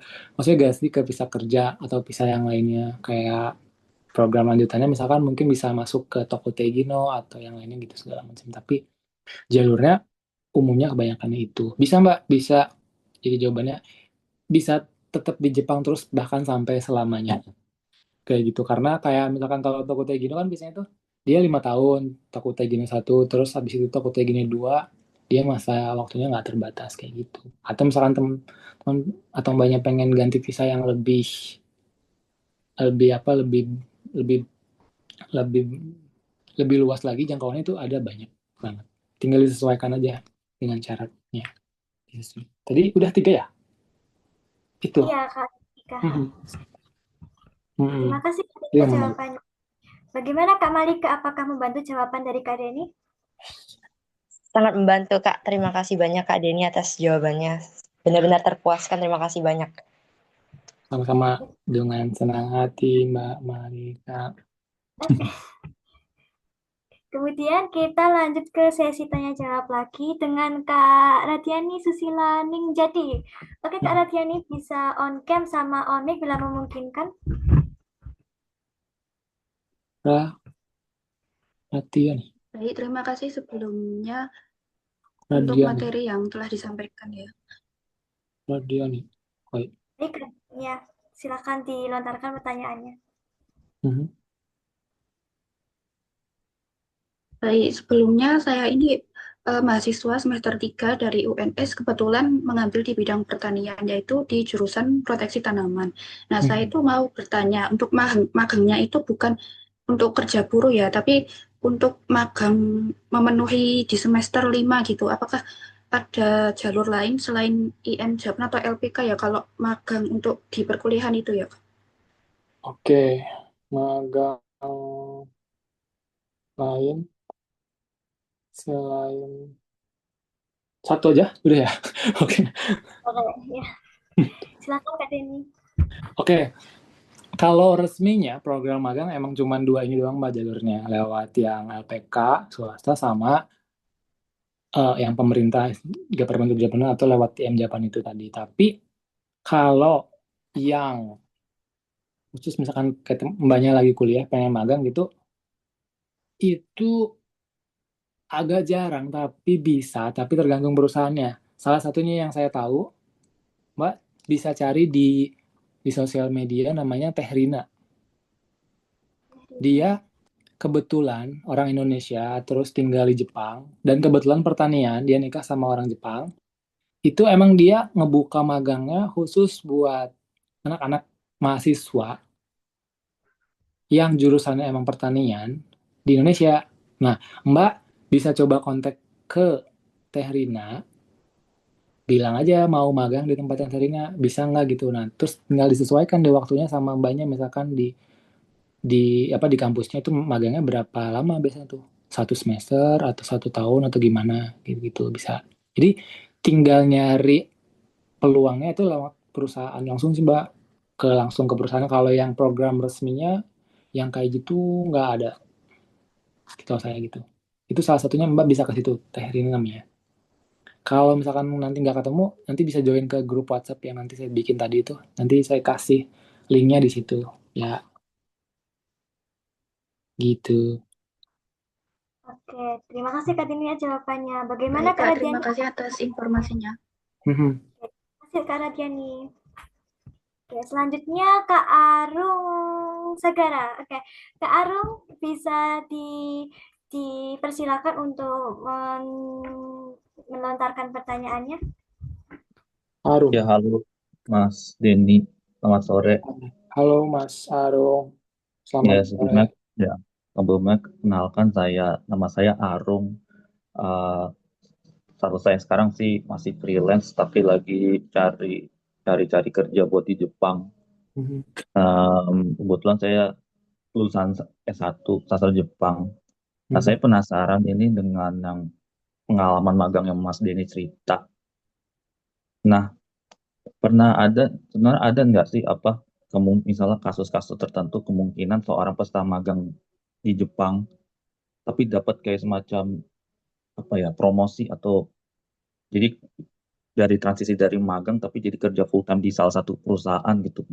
Paling kemungkinan kalau ada kaisha-kaisha tertentu yang punya sistem kayak ya misal salah seorang peserta magang, wah kinerjanya bagus nih, Mhm. terus dikasih chance buat kerja full time gitu.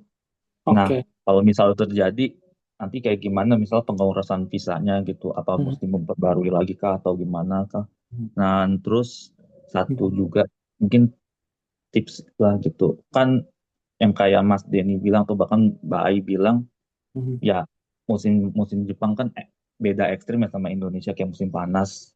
Kayak panasnya tuh apa sih sebenarnya panasnya bukan kayak panas humid gitu ya Mas. Saya nggak kebayang, saya pernah ke Jepang juga sebenarnya cuma waktu itu saya ke Jepangnya cuma pas haru. Jadi lebih kebayang, oh Jepang ternyata dinginnya beda sama dinginnya Indonesia gitu. Mhm.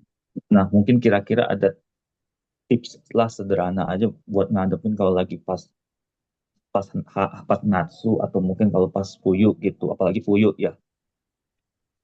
Kira-kira itu sih Mas. Apalagi ya saya. Satu hal lagi, untuk misal kalau ikut yang program magang-magang begini, Mhm. eh, kalaupun saya JLPT terakhir yang saya dapat itu kan N3 ya. Mhm. Apakah itu sudah cukup atau perlu dapat N2 untuk yang membuka peluang? Kalau buat kerja full time kan kemungkinan ada sih kayak saya kayak saya yang mewajibkan. Tapi saya nggak tahu kalau magang misal di kayak tertentu lah. Ya itu aja, terima kasih. Maaf Oke, belibet. nggak apa-apa. Terima kasih Mas Arung. Pertanyaan. Oke, langsung jawab ya. Pemagang dapat promosi ke high level. Sisanya gimana? Nah, itu emang mungkin jarang terjadi, Mas. Karena biasanya juga emang si perusahaan, kalau yang saya alami juga ya, sebagai pemagang, kan memang mereka tuh tujuan utamanya itu nyari tenaga kerja murah, Mas. Ya kan, makanya dari negara berkembang kan. Ditambah juga, mereka tuh nggak memperdulikan tingkatan bahasa kita. Kayak tadi teman saya berarti udah punya JLPTN 3 nih ya. Jadi ini magangnya tuh emang magang khusus buat buruh doang sih Mas, buat pekerja kerah biru. Jadi opportunity buat masuk ke high level tuh kansnya nggak terlalu besar dan langka sih harusnya. Tergantung bagaimana kitanya ketika selama di sini bisa nggak sih ngebuka opportunity tersebut. Nah makanya saran saya sebagai saya juga pemagang, jangan cuman kerja doang sebagai pemagang gitu, kayak karena kebanyakan kan mas, emang kebanyakan anak SMA nih mas, SMA yang masuk LPK tuh lewat pemagang, anak SMA yang belum pernah kerja, belum pernah merantau, terus tiba-tiba kerja di Jepang gitu sebagai pemagang. Nah makanya emang pola pikirnya mungkin nggak kebentuk kayak mas, misalkan nyari opportunity lain. Nah masnya kan kebetulan emang sarjana, jadi kayak itu pasti saya yakin punya punya pola pikir yang lebih luas. Nah itu emang saya juga lakukan. Jadi ketika di sini ya nggak cuma di tempat magang gitu, tapi kita buka ke yang lain, kita main ke tempat lain, nyari opportunity lain, gitu segala macam. Gabung atau mengenalkan diri ke, kalau saya di sini mengenalkan diri ke Siakuso itu apa ya? Em, Kayak balai kotanya gitu. Jadi mengenalkan, oh saya daftar, saya pemagang sini, di sini tuh di balai kota ini ada apa aja sih, opportunity ada kegiatan apa aja. Nah ikut-ikut kayak gitu. Saya juga ikut di kota ini, ikut Nihongo Hiroba namanya. Jadi kayak kelas bahasa Jepang gratis dari kota yang saya tinggal. Nah, itu ada, Mas.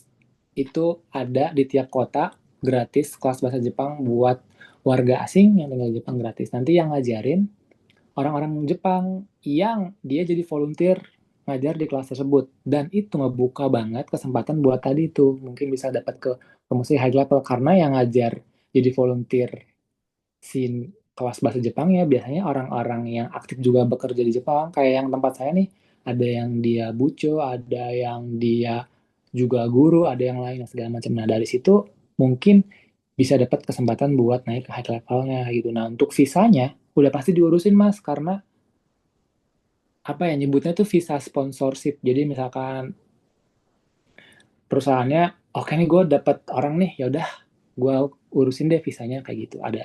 Jadi ntar tinggal minta urusin aja visanya, itu mah gampang diaturnya, bisa diatur ketika udah di sini bahkan. Nah, makanya ketika magang 3 sampai 5 tahun nih, jangan cuman ya udah kerja pulang tidur gitu segala macam, tapi nyari opportunity lain sih, main keluar gitu. Paham, paham, paham. Jadi Kayak gitu. selama magang berlangsung sekalian lah aktif kemana lah gitu. Benar.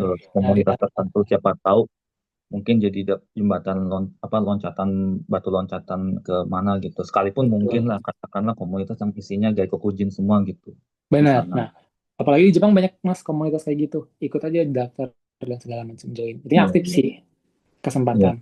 Intinya ada. Terus yang kedua nih, musim ekstrim di Jepang, tips menghadapinya gimana? Emang benar banget. Makanya juga pernah ke Jepang tuh. Musim di sini tuh ekstrim, panas ya panas banget, dingin ya dingin banget. Apalagi kita sebagai warga negara tropis yang emang belum pernah tinggal di negara 4 musim, jadi kayak kaget ya. Saya juga kayak gitu. Kalau musim panas ya intinya harus banyak minum. Tapi untungnya Jepang kan emang teknologinya canggih, jadi banyak produk-produk yang membantu kita sih mas buat biar tetap survive gitu di musim panas. Kayak misalkan ada jaket yang ada saya kan pekerja lapangannya, ada saya punya jaket yang ada kipasnya mas, jadi walaupun kita kerja panas-pasan tetap dingin kayak gitu. Terus ada handuk, handuk yang emang bahannya dingin gitu segala macam, ada pokoknya banyak banget kayak gitu, minum segala macam. Kalau di musim dingin pun juga mereka ada juga produknya yang biar hangat itu segala macam. Intinya musim nggak pernah salah sih, tapi tinggal kita pakaiannya aja menyesuaikan. Dan kebetulan Jepang negaranya maju, jadi nggak perlu khawatir. Mereka sudah punya segala hal, alat yang bisa ngebantu kita survive di musim tersebut. Asal kita tinggal nyari tahu aja, tinggal nanya. Kayak gitu. Ada mas, gampang, tinggal datang ke toko outdoor atau tempat jual eh, baju kerjanya, di situ ada semua. Karena di sini fashionnya tuh karena ada 4 musim, jadi per musim tuh selalu ganti tuh mas biasanya. Dan mereka selalu update promosi terus. Jadi kita datang aja, tinggal datang iseng ke toko, oh sekarang mau menghadapi musim ini nih. Oh mereka udah mulai ngejual tuh produk buat musim tersebut kayak gitu. Kita bakal langsung cepat ngerti sih. Asal kitanya, ya itu tadi, jangan cuman magang doang kerja pulang ke rumah, tapi main keluar gitu. Iya, paham. Jalan-jalan lah maksudnya, cari tahu Benar. apa yang terjadi lah gitu. Benar, sama terus tadi nomor 3 ya, JLPT gimana? Nah, magang itu mas, waduh ini emang mungkin magang tuh terlalu umum istilahnya ya. Kayak di kita kan kita juga bisa magang di perusahaan yang kita pengen sesuai dengan sertifikasi yang kita punya, sesuai dengan pendidikan yang kita punya, dengan linear segala macam. Kalau magang ini tuh mas, ini karena jadi buruh dan pekerja kelas biru, jadi ini mah nggak perlu sertifikat bahasa malah Mas. Jadi nggak perlu sertifikat JPTN 5 pun nggak perlu kayak gitu. Karena emang dituntutnya cuman kerja fisik doang Mas. Kayak gitu dan kerjanya repetitif. iya. Kan kebanyakan kayak pabrik gitu misalkan hari ini kerjaannya motong bawang, udah motong bawang terus kayak gitu. Kayak gitu. Kerjanya kayak gitu. Jadi buruh. Jadi tetap Kebanyakan praktek lah daripada iya kerja di tipikal kerja di kantor gitu. benar. Tapi emang kebayangnya bisa sih magang di kantor gitu bisa juga Mas kayak gitu tadi. Itu bisa. Beda Atau jalur. sekalian aja mending apa ambil kerja full time yang di sana berburu itu kan juga ada job fair belakangan ya. Benar, job fair banyak banget dan juga kan sekarang mah banyak kerjaan online ya Mas. Asal kitanya kuat aja nih. Iya, Pulang kerja, pulang magang kita ngerjain yang lain kayak gitu sih. Tinggal dari iya, kitanya. Ada banyak banget. iya, iya. Mm. Thank you Mas, pertanyaannya by the way. Ya, kasih ya Mas Mun. Mm. Terima kasih Kak Arum, terima kasih Kak Timiatus atas jawabannya. Mm. Oke, sekarang kita lanjut ke Kak Kintar. Kak Kintar, halo. Apakah bisa di on cam sama on kamera untuk Assalamualaikum warahmatullahi dipersilakan wabarakatuh. pertanyaannya? Ya, maaf sebelumnya nggak bisa on cam soalnya lagi apa koneksinya jelek. Oh ya, nggak apa-apa Kak. Ya, Oke, silakan. sebelumnya mohon maaf, Mas Denny, tolong dong ceritain suka duka saat pelatihan yang mungkin menguras mental, fisik, dan itu kayaknya itu harus dipersiapkan nggak sih? Gimana dong kayak ceritain dong kayak gini buat teman-teman kita yang di sini biar harus kayak gimana persiapannya. Gitu aja. Terima kasih. Oke. Ceritain pas pelatihan, oke. Itu doang, udah ya? Pelatihan. Iya Mas, gitu dong. Saya sambil share screen boleh nggak Ki? Ngeliatin dokumentasinya. Silakan Kak, silakan. Ya. Ini. Tapi sambil share screen ini suara kedenger kan ya? Dengar kok Kak? Oke. Ya, kedengar. Nih, halo Mas Gintar. Aduh, ini mesti dibuka dokumen. Halo. Ini dari mana mulainya ya? Oke. Ini pas pelatihan. Ini waktu itu di Jawa Barat nih. Ini waktu itu Gubernur Ridwan Kamil. Ini yang mencoba saya adalah yang ini nih. Saya ini. Iya Kak ya? Nggak kelihatan ya. Pokoknya ini Iya. 40 orang warga Jawa Barat. Semuanya petani. 40 orang pelatihan intensif. Karena saya dari pemerintah juga, walaupun bukan program resmi, ini program sponsorship. Jadi ya pelatihan saya tuh seperti pelatihan IM. Jadi intensif, jadi kayak tadi yang saya cerita dari pagi, berarti saya udah bangun jam 4 pagi. Jam 4 pagi tuh bangun, terus lanjut sholat subuh. Lanjut sholat subuh, saya nggak punya sholat subuh. Nggak punya foto. Oke, lanjut foto, sholat subuh gitu segala macam. Terus habis itu terus olahraga pagi. Nah, olahraga paginya ini nih. Ini salah satu olahraga pagi. Karena saya sama pemerintah, saya olahraganya dibimbing oleh TNI. Ini TNI yang sebelah kiri nih. Ada dua mentora TNI. Kayak gitu. Jadi emang pelatihannya kayak nge-PM Jepang beneran. Lari juga kayak gitu tadi, kelas lari fisik, push up dan lain-lain. Pokoknya ala militer banget. Karena emang dilatihnya sama TNI. Kayak gitu. Gitu. Itu pokoknya lucu lah ya.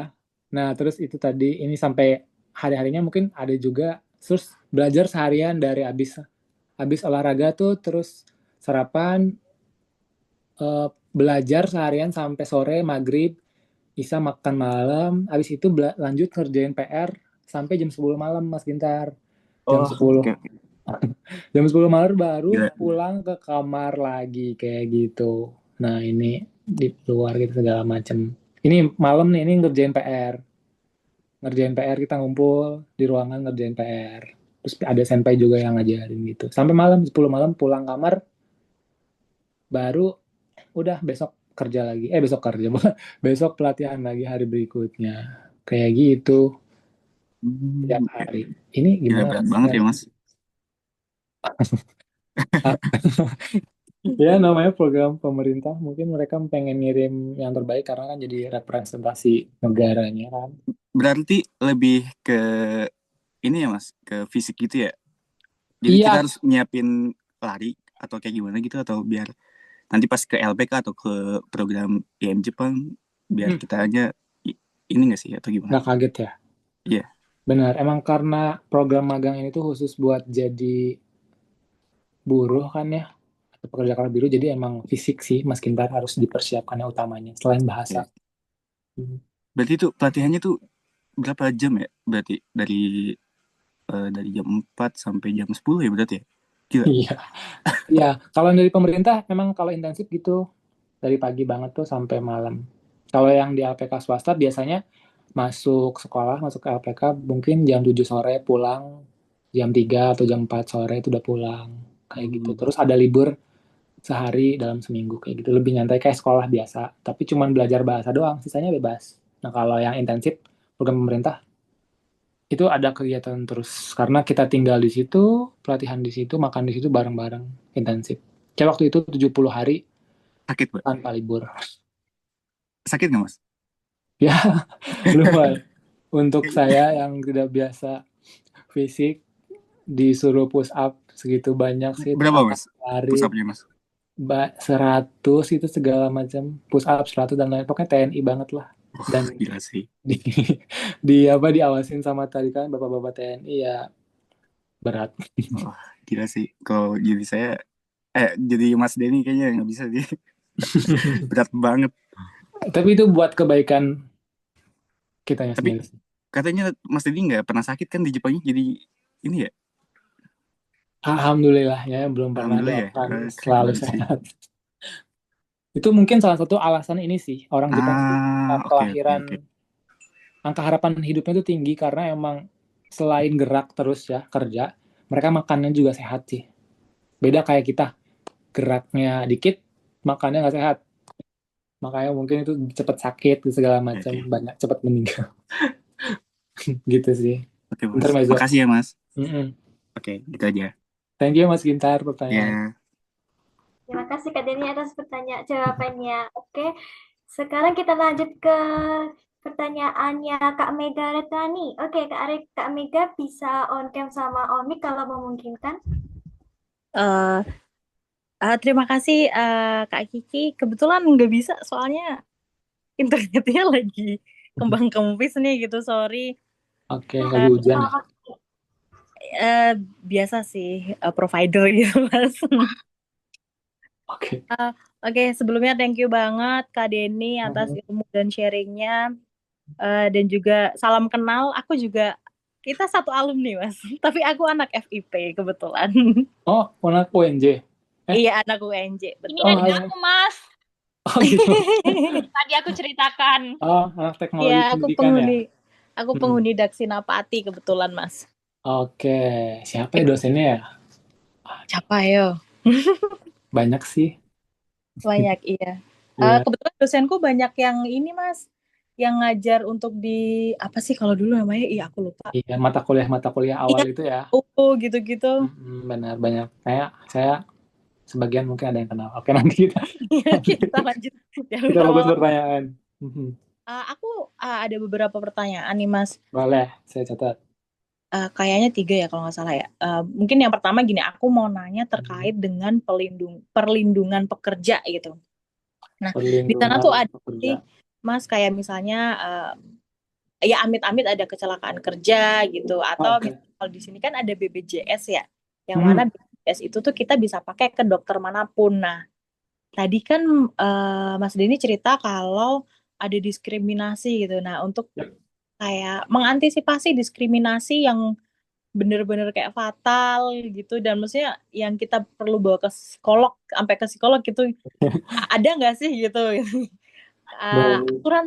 Asuransinya gitu, karena yang aku tahu budaya kerja di Jepang itu jadi waktu aku main ke Jepang itu kebetulan nginepnya di daerah perkantoran gitu ya, itu tuh emang bener-bener kayak aku lihatnya stressful gitu loh orang-orangnya.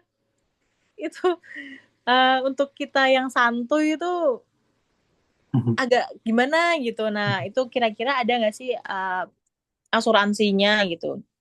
Nah, itu pertanyaan pertama. Untuk pertanyaan yang kedua, kalau magang atau kerja di Jepang itu, tadi kan Mas Denny cerita kalau by kontrak ya Mas ya, 3-5 tahun ya kalau nggak salah ya kontraknya ya. Betul. Nah, itu kalau misalnya dari kita atau dari perusahaannya mau lanjutin nih, nah itu perlu daftar lagi atau kalau misalnya perusahaannya yang pengen lanjut, perusahaan yang mengajukan gitu. Ini maksudnya ini secara umum aja ya Mas ya, boleh dari program IM ataupun dari LPK-nya gitu. Oke. Terus itu pertanyaan yang kedua dan yang terakhir pertanyaan terakhir serius. Gini, tadi kan Mas Denny cerita kalau nggak salah kalau udah sampai di Jepang tuh nggak langsung kerja ya, tapi ada tuh sebulan atau 3 bulan gitu buat adaptasi. Iya betul kan? Nah, adaptasinya itu tuh apakah adaptasi di lingkungan kerjanya, maksudnya kayak kenalan sama teman-temannya, terus ya mengenal lingkungan kerjanya seperti apa, atau adaptasi di wilayahnya, atau hanya sekedar kayak belajar budayanya aja dan program-program yang sudah dirancang. Kalau tadi Mas Denny lebih ke karena dari pemerintah, berarti pemerintah udah ada jadwalnya gitu ya. Nah, mungkin itu aja sih Mas, boleh di-sharing nggak? Oke, thank you Mega atas pertanyaannya. Dan tadi 3 ya, perlindungan pekerja, asuransi, gitu segala macam. Lihat, pernah ke Jepang juga, lihat pekerja yang overwork, terus mungkin tidur di jalanan gitu segala macam ya. Oke.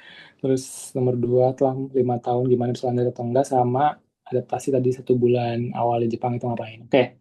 Nomor 1, perlindungan tenaga kerjanya ada untuk asuransi buat ketenaga kerjaan semacam BPJS itu ada. Saya juga bayar. Nanti teman-teman emang enaknya gini, kalau misalkan kerja di Jepang tuh semua dokumen asuransi segala macam tuh udah diurus sebelum kita datang ke Jepang.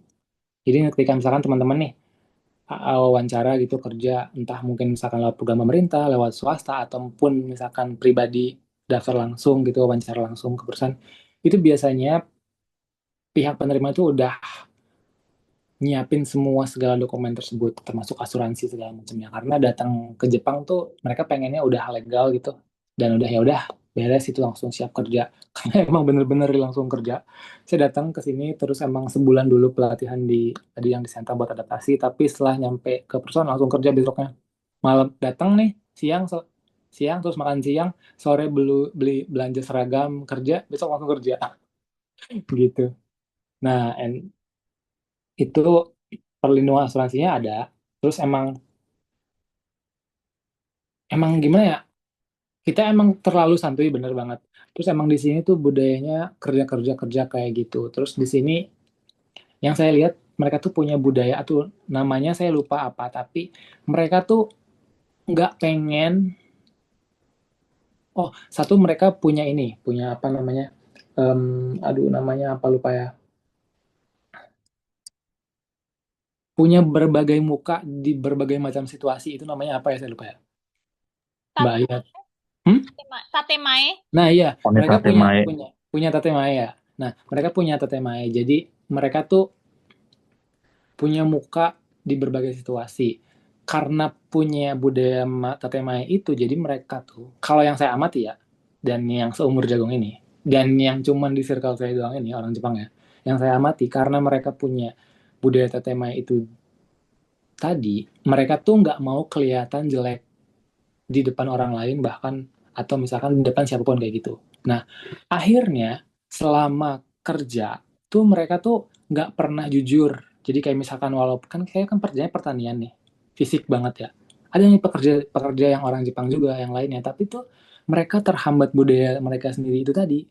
Mereka kalau capek nggak berani gitu ngeluh, gue capek nih bos, istirahat bentar dong. Itu mereka tuh nggak berani, tapi kan saya sebagai pekerja kan ada di lapangan, jadi ngelihat dia juga jadi kayak dia di pojokan gitu, pas lagi nggak kelihatan sama siapa-siapa, dia tuh tergeletak gitu, kacau banget kayak, wah ini mau mati nih. Tapi pas saya deketin dia langsung kayak ceria lagi gitu segala macam bangkit. Di satu sisi mungkin bagus, tapi menurut saya menahan semua emosi, kecapean segala macam itu tuh menurut saya bikin kitanya jadi stres juga kan ya. Nah makanya mungkin siapa tadi Mbak siapa lupa gitu. Mbak Mega bisa ngelihat itu kan di jalanan di Tokyo mungkin di kota-kota besar biasanya banyak yang tergeletak karena seharian kerja tuh memendam segala emosinya. Nah, Jepang tuh punya budayanya yaitu tuh ada nomikai salah satunya. Nomikai itu acara minum-minum setelah pulang kerja. Nah, biasanya di acara-acara seperti itulah baru apa ya kebalikan dari Tatemai itu dia punya hone. Hone itu dari Hanes, jadi sifat aslinya jujuran segala macam tuh. Nah, budaya Tatemai mirip budaya gak enakan, betul. Jadi mereka gak enak, orang itu emang gak enakan. Makanya gak enakan minta maaf, terus kan maaf ya gitu. Nah, karena seharian memendam emosi itu semua, jadi setelah pulang kerja waktunya dia mengeluarkan semua emosinya tuh kayak gitu. Nah, biasanya di sini karena mereka minum-minum, ya udah minum-minum sampai mabok segala macam. Bahkan ada perusahaan yang ngasih cuti setelah minum-minum, jadi besoknya boleh mungkin nggak kerja atau misalkan datang terlambat kayak gitu. Tapi rules-nya apapun yang kita keluarkan, curhatkan gitu di acara nomika itu tadi atau bentuk bentuk rekreasi atau bentuk tempat kita mengeluarkan emosi tadi itu nggak boleh kita bawa lagi ke hari berikutnya. Kayak misalkan semalam kita nongkrong bareng nih, habis ngobrol-ngobrol segala macam sambil mabok. Tapi besok tuh nggak boleh dibahas, langsung kerja lagi profesional kayak gitu. Nah itu emang cara atau budaya yang saya lihat dia buat ngebalance, bikin balance antara itu tadi, antara overworksnya itu tadi, sama kondisi kesehatan mentalnya dia itu tadi. Tapi kalau misalkan ngelihat angka kasus bunuh dirinya dan segala macamnya, dia ceritanya emang kebanyakan emang banyak yang nggak kuat juga. Makanya asuransi-asuransi kayak gitu tentu ada. Psikolog tetap dibutuhkan, Mbak. Tapi sebaik-baiknya psikolog ada, kita yang mending jangan sampai stres kamu.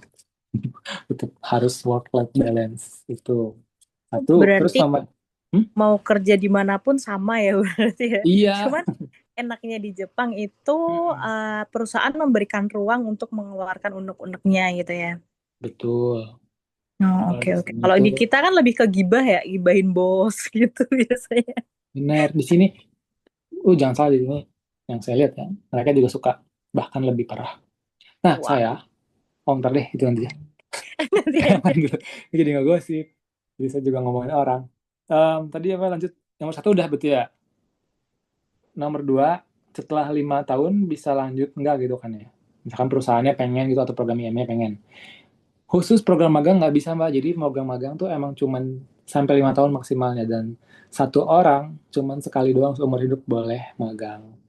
Udah ada undang-undangnya, ada peraturannya itu nggak bisa lagi. Kalau misalkan perusahaan tempat mbaknya kerja, misalkan atau tempat kita kerja, oh bagus nih kerjanya gitu, saya pengen lanjutin gitu, bisa paling tapi visanya diganti, jadi programnya diganti, bukan jadi anak magang lagi. Misalkan bisa pakai visa Tokutei Gino gitu segala macam, kayak gitu. Kayak gitu bisa tetap intinya bisa tetap lanjut tapi dengan jenis visa yang berbeda kayak gitu. Lagian siapa sih yang pengen magang terus Mbak? Nah nomor 3 ini apa tadi ya, di Senta ngapain, adaptasi apa maksudnya yang 1 bulan itu ya. Jadi emang kita sebelum kerja di Jepang tuh khususnya magang nggak tahu yang lain, kita emang ada adaptasinya di Senta. Tapi jadi kayak ada pusat pelatihan gitu. Misalkan saya Ibaraki, pusat pelatihannya di Narita kayak gitu.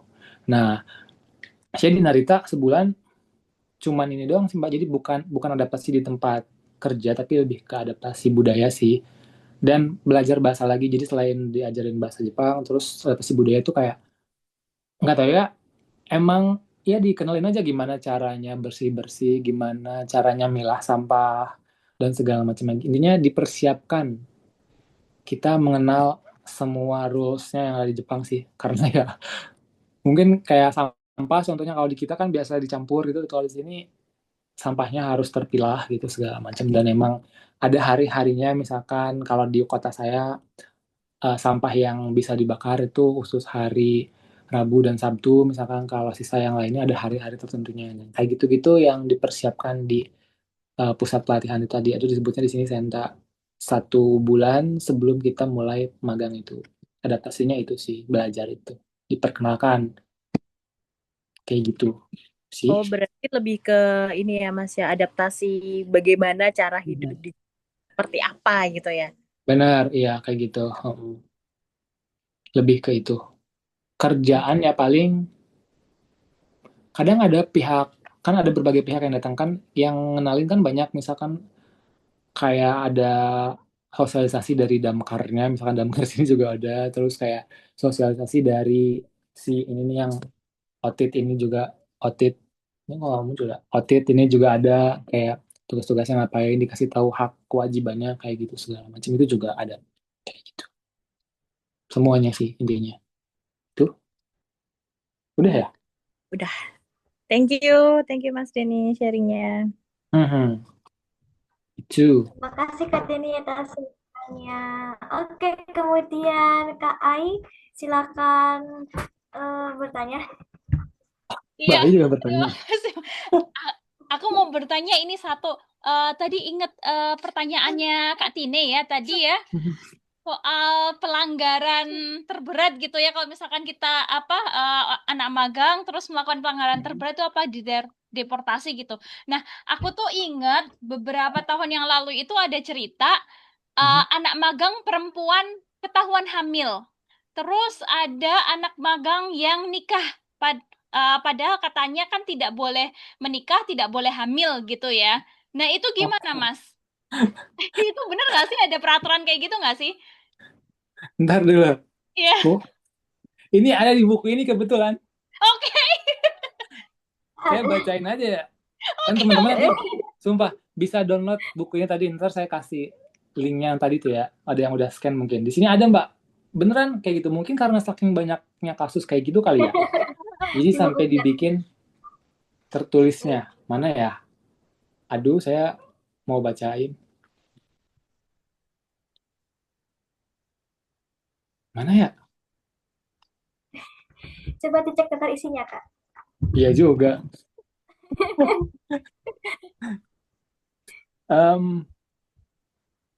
Tadi apa, Mbak? Yang tidak boleh menikah sama tidak boleh hamil. Oke nih, ini ada poin khususnya nih. Ini yang kelihatan ya. Ada poin khususnya ternyata. Apabila pemagang menikah, hamil, melahirkan, dan sebagainya selama pemagangan kerja teknis. Ada poinnya beneran. Jadi teman-teman bisa baca sendiri. Tadi download nih. Perlakuan yang melanggar hukum seperti pemecatan dilarang oleh hukum untuk alasan seperti membatasi kebebasan pribadi pemagang kerja teknis, pernikahan, kehamilan, persalinan, dan lain sebagainya. Selain itu, jika Anda hamil dan melahirkan, Anda akan dikenakan cuti hamil sesuai dengan undang-undang. Nah, tapi kan kebanyakan pemagang kan nggak ngerti hak ini kan ya. Makanya baca bukunya tuh penting banget nih. Ada kok haknya. Silahkan konsultasi ke Biro Tenaga Kerjanya, kata dia. Nah, nih, hak utama yang diberikan ketika terjadi kehamilan atau persalinan. Pembatasan kerja lembur, kerja di hari libur, dan kerja larut malam. Jadi emang dikasih toleransi. Wanita yang sedang hamil dalam tahun pertama setelah persalinan dapat meminta pembebasan dari lembur, kerja di hari libur, dan kerja larut malam. Bahkan jika sistem jam kerja yang dimodifikasi diberlakukan, Anda dapat mengklaim untuk tidak bekerja di luar kerja jam legal untuk 1 hari dan 1 minggu. Ditoleransi, ada nih haknya. Terus perubahan tugasnya ke jadi yang ringan-ringan aja. Ini haknya nih buat teman-teman kalau misalkan mungkin tiba-tiba menikah pas magang terus hamil, khususnya perempuan kan ya. Jadi kan magang kan tadi saya bilang kerjanya kan emang kasar dan buruh, maksudnya kerja emang repetisi yang biasanya berat. Itu bisa minta ke tugas-tugas yang ringan dialihkan. Itu haknya teman-teman. Terus ada cuti sebelum melahirkan. Cuti dapat diperoleh dengan mengajukan dari 6 minggu sebelum perkiraan tanggal lahir. hari persalinan termasuk dalam cuti hamil katanya gitu. Terus cuti setelah melahirkan juga ada. Pemagang tidak dapat bekerja selama 8 minggu. Oh, pemegang dapat tidak bekerja selama 8 minggu. Berarti cuti melahirkannya 2 bulan tuh. Kayak gitu 2 bulan. Terhitung dari, ya benar 2 bulan. Terus batasan pemberhentian kerja. Pemberhentian kerja ketika cuti sebelum dan sudah melahirkan serta 30 hari setelahnya dilarang. Jadi nggak boleh diberhentikan kerja dengan karena misalkan teman-teman menikah atau hamil itu nggak boleh tuh. Teman-teman tiba-tiba dipecat gitu, nggak boleh. Itu hak. Seharusnya tidak boleh ya. Seharusnya tidak boleh. Iya, iya, Tapi iya. mungkin banyak kasus yang begitu kan ya Mbak, karena memang perusahaan tuh merasa rugi nggak sih? Kan kita sebagai pemilik perusahaan kan pasti kan apa ya, pragmatis dong. Ya kan, pragmatis ya, gue pengen pekerja gue tetap kerja gitu kan, gue udah bayar, masa lu nggak ngasilin produk ke gue gitu, nggak kerja kayak gitu. Nah, biasanya karena emang pemagang tuh itu karena memang SMA, polos segala macam terus nggak ngerti haknya. Nah, saya pengen ngajak teman-teman nih sebagai pemagang tuh biar ngerti gitu haknya. Maka salah satunya baca ini nih buku dari Otit ini nih, penting banget. Biar kita ngerti hak kita, biar kita bisa menuntut kalau misalnya ada pelanggaran-pelanggaran kayak gini, kayak gitu. Bahkan ada waktu pengasuhan anak nih, diizinkan, pokoknya ada deh. Jika baca buku-buku ini, download aja tadi. Saya udah kirim linknya kan, tadi yang bisa di-scan. Atau enggak join grup WhatsApp tadi, ntar saya kasih. Ternyata memang apa namanya ada haknya dan kita bisa menuntut itu ke perusahaan ya Mas ya, seharusnya ya. Betul, seharusnya.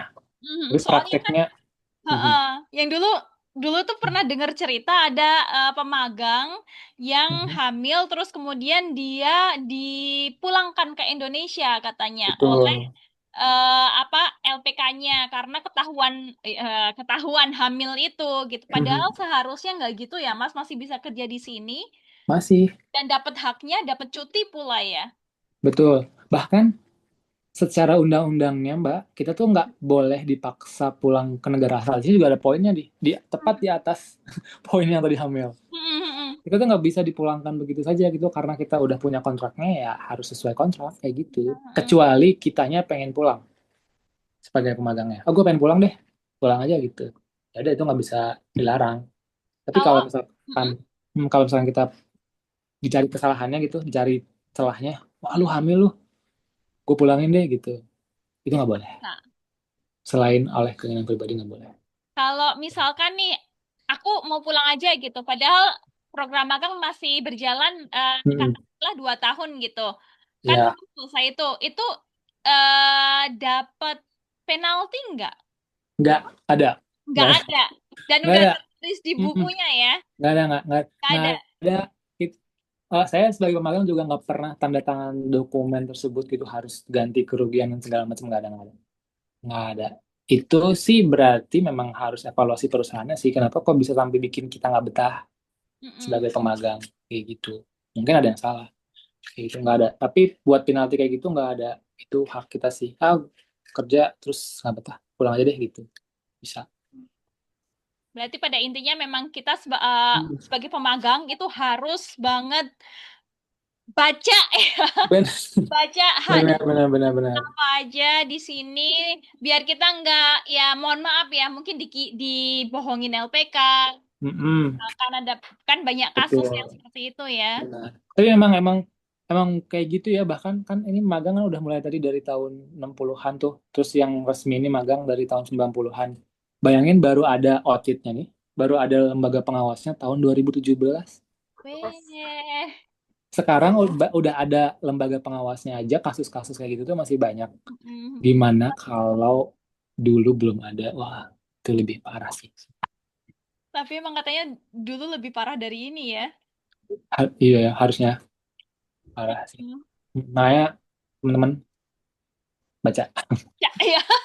Iya, kita emang literasi ditingkatkan. Literasi. Bisa ke Arunika Edu. Terima kasih. Atau nanti kita minta QR code-nya yang tadi Mas untuk download. Jadi nanti kita bisa share juga, bantu share juga. Iya, benar. Saya berarti ini kirim kemana ya? atau teman-teman join ke grup WhatsApp tadi yang saya bikin juga bisa boleh. Boleh. Atau QR code-nya nanti dikirim ke aku boleh. Nanti Oke. aku upload Broadcast-kan. di Oh, Edu. oke, siap. Terima kasih Kiki, Mas Denny. Silahkan saya kembalikan ke Kiki. Oke, terima kasih Kak Ai, terima kasih semuanya yang sudah bertanya. Soalnya pertanyaannya jujur saja lumayan banyak. Saya kasihan sama Kak Denny. Kak Denny masih semangat ya Kak? Semangat, masih semangat. Oke, terima kasih Kak Denny atas pemaparan materinya sangat daging banget dan juga banyak membuka wawasan kita terkait magang di Jepang. Gelap terangnya gimana, realitanya kayak gimana, semuanya dikupas tuntas. Oke, tanpa terasa kita sudah tiba di penghujung acara. Kami mengucapkan terima kasih banyak kepada Kak Denny selaku pembicara pada webinar kita kali ini dan juga kepada teman-teman yang udah menyempatkan hadir. Semoga pengalaman Kak Denny yang kita bagikan kali ini bisa berguna untuk teman-teman semuanya, terutama yang sedang mencari informasi mengenai kegiatan magang di Jepang. Bulan depan kita akan adakan lagi webinar masih bertemakan banyak jalan menuju Jepang. Untuk bulan depan kita membahas mengenai Tokutegi no atau specialized skilled worker. Informasi untuk webinar selanjutnya ditunggu di Instagram Arunika Edu. Dengan ini acara ini kita tutup dan selamat berakhir pekan semuanya. Oke, selamat sore semuanya. Saya kembalikan ke Kak Ai. Terima kasih banyak Kiki dan Mas Denny, juga teman-teman yang sempat hadir. Semoga ada jalannya teman-teman semuanya untuk ke Jepang ya. Amin. Menyusul Mas Denny di sini, berkarir kalau bisa di sini. Benar. Ini Rong. Jangan cuma magang ya, Mbak. Iya, jangan cuma magang, lanjut. Oh iya, Mas Denny kan geografi ya, terus asal jadi petani. Sebenarnya channel untuk lanjut kuliah lagi S2 lumayan loh, Mas. Geografi itu bisa RGIS kan berarti? Betul. Kalau RGIS di sini kepake banget. Iya ya. Cuman bahasanya kali Mbak, bahasanya harus Jepang nggak sih, Mbak? Enggak, bahasa Inggris, Mas. Oh gitu. Yes. Isi Menurutku itu aplikasinya nggak perlu bahasa Jepang, apalagi untuk geografi ya, geografi nanti kalau sama pertanian kan nanti bisa ke hidrologinya, bisa Benar. environment-nya gitu. Wah, Enggak berarti iya. Nanti berarti itu ada sesi khususnya saya konsultasi ke Mbak Ai terkait itu. Soalnya aku juga S2 kan aku S1 pertanian, kemudian S2 environment. Environment itu aku banyak banget bersinggungan dengan geografi, Mas. Terutama pakai ArcGIS ya. ArcGIS, pakai SWOT gitu. Download data dari Himawari gitu-gitulah. Downloadin Citra satelit ya. Jadi kayaknya ada sih Mas channel-channel kalau untuk di bagian itu nanti aku bagikan. Boleh Mbak, siap. Terima kasih banyak teman-teman semuanya, Mas Denny dan Kiki. Kita akhiri webinar kita ya. Oke. Nanti lagi kapan-kapan. Iya, saya juga terima kasih banget nih Mbak Ai dari Arunika Edu dan juga Mbak Kiki udah ngundang saya dan teman-teman yang udah hadir hari ini meluangkan waktunya. Terima kasih banyak.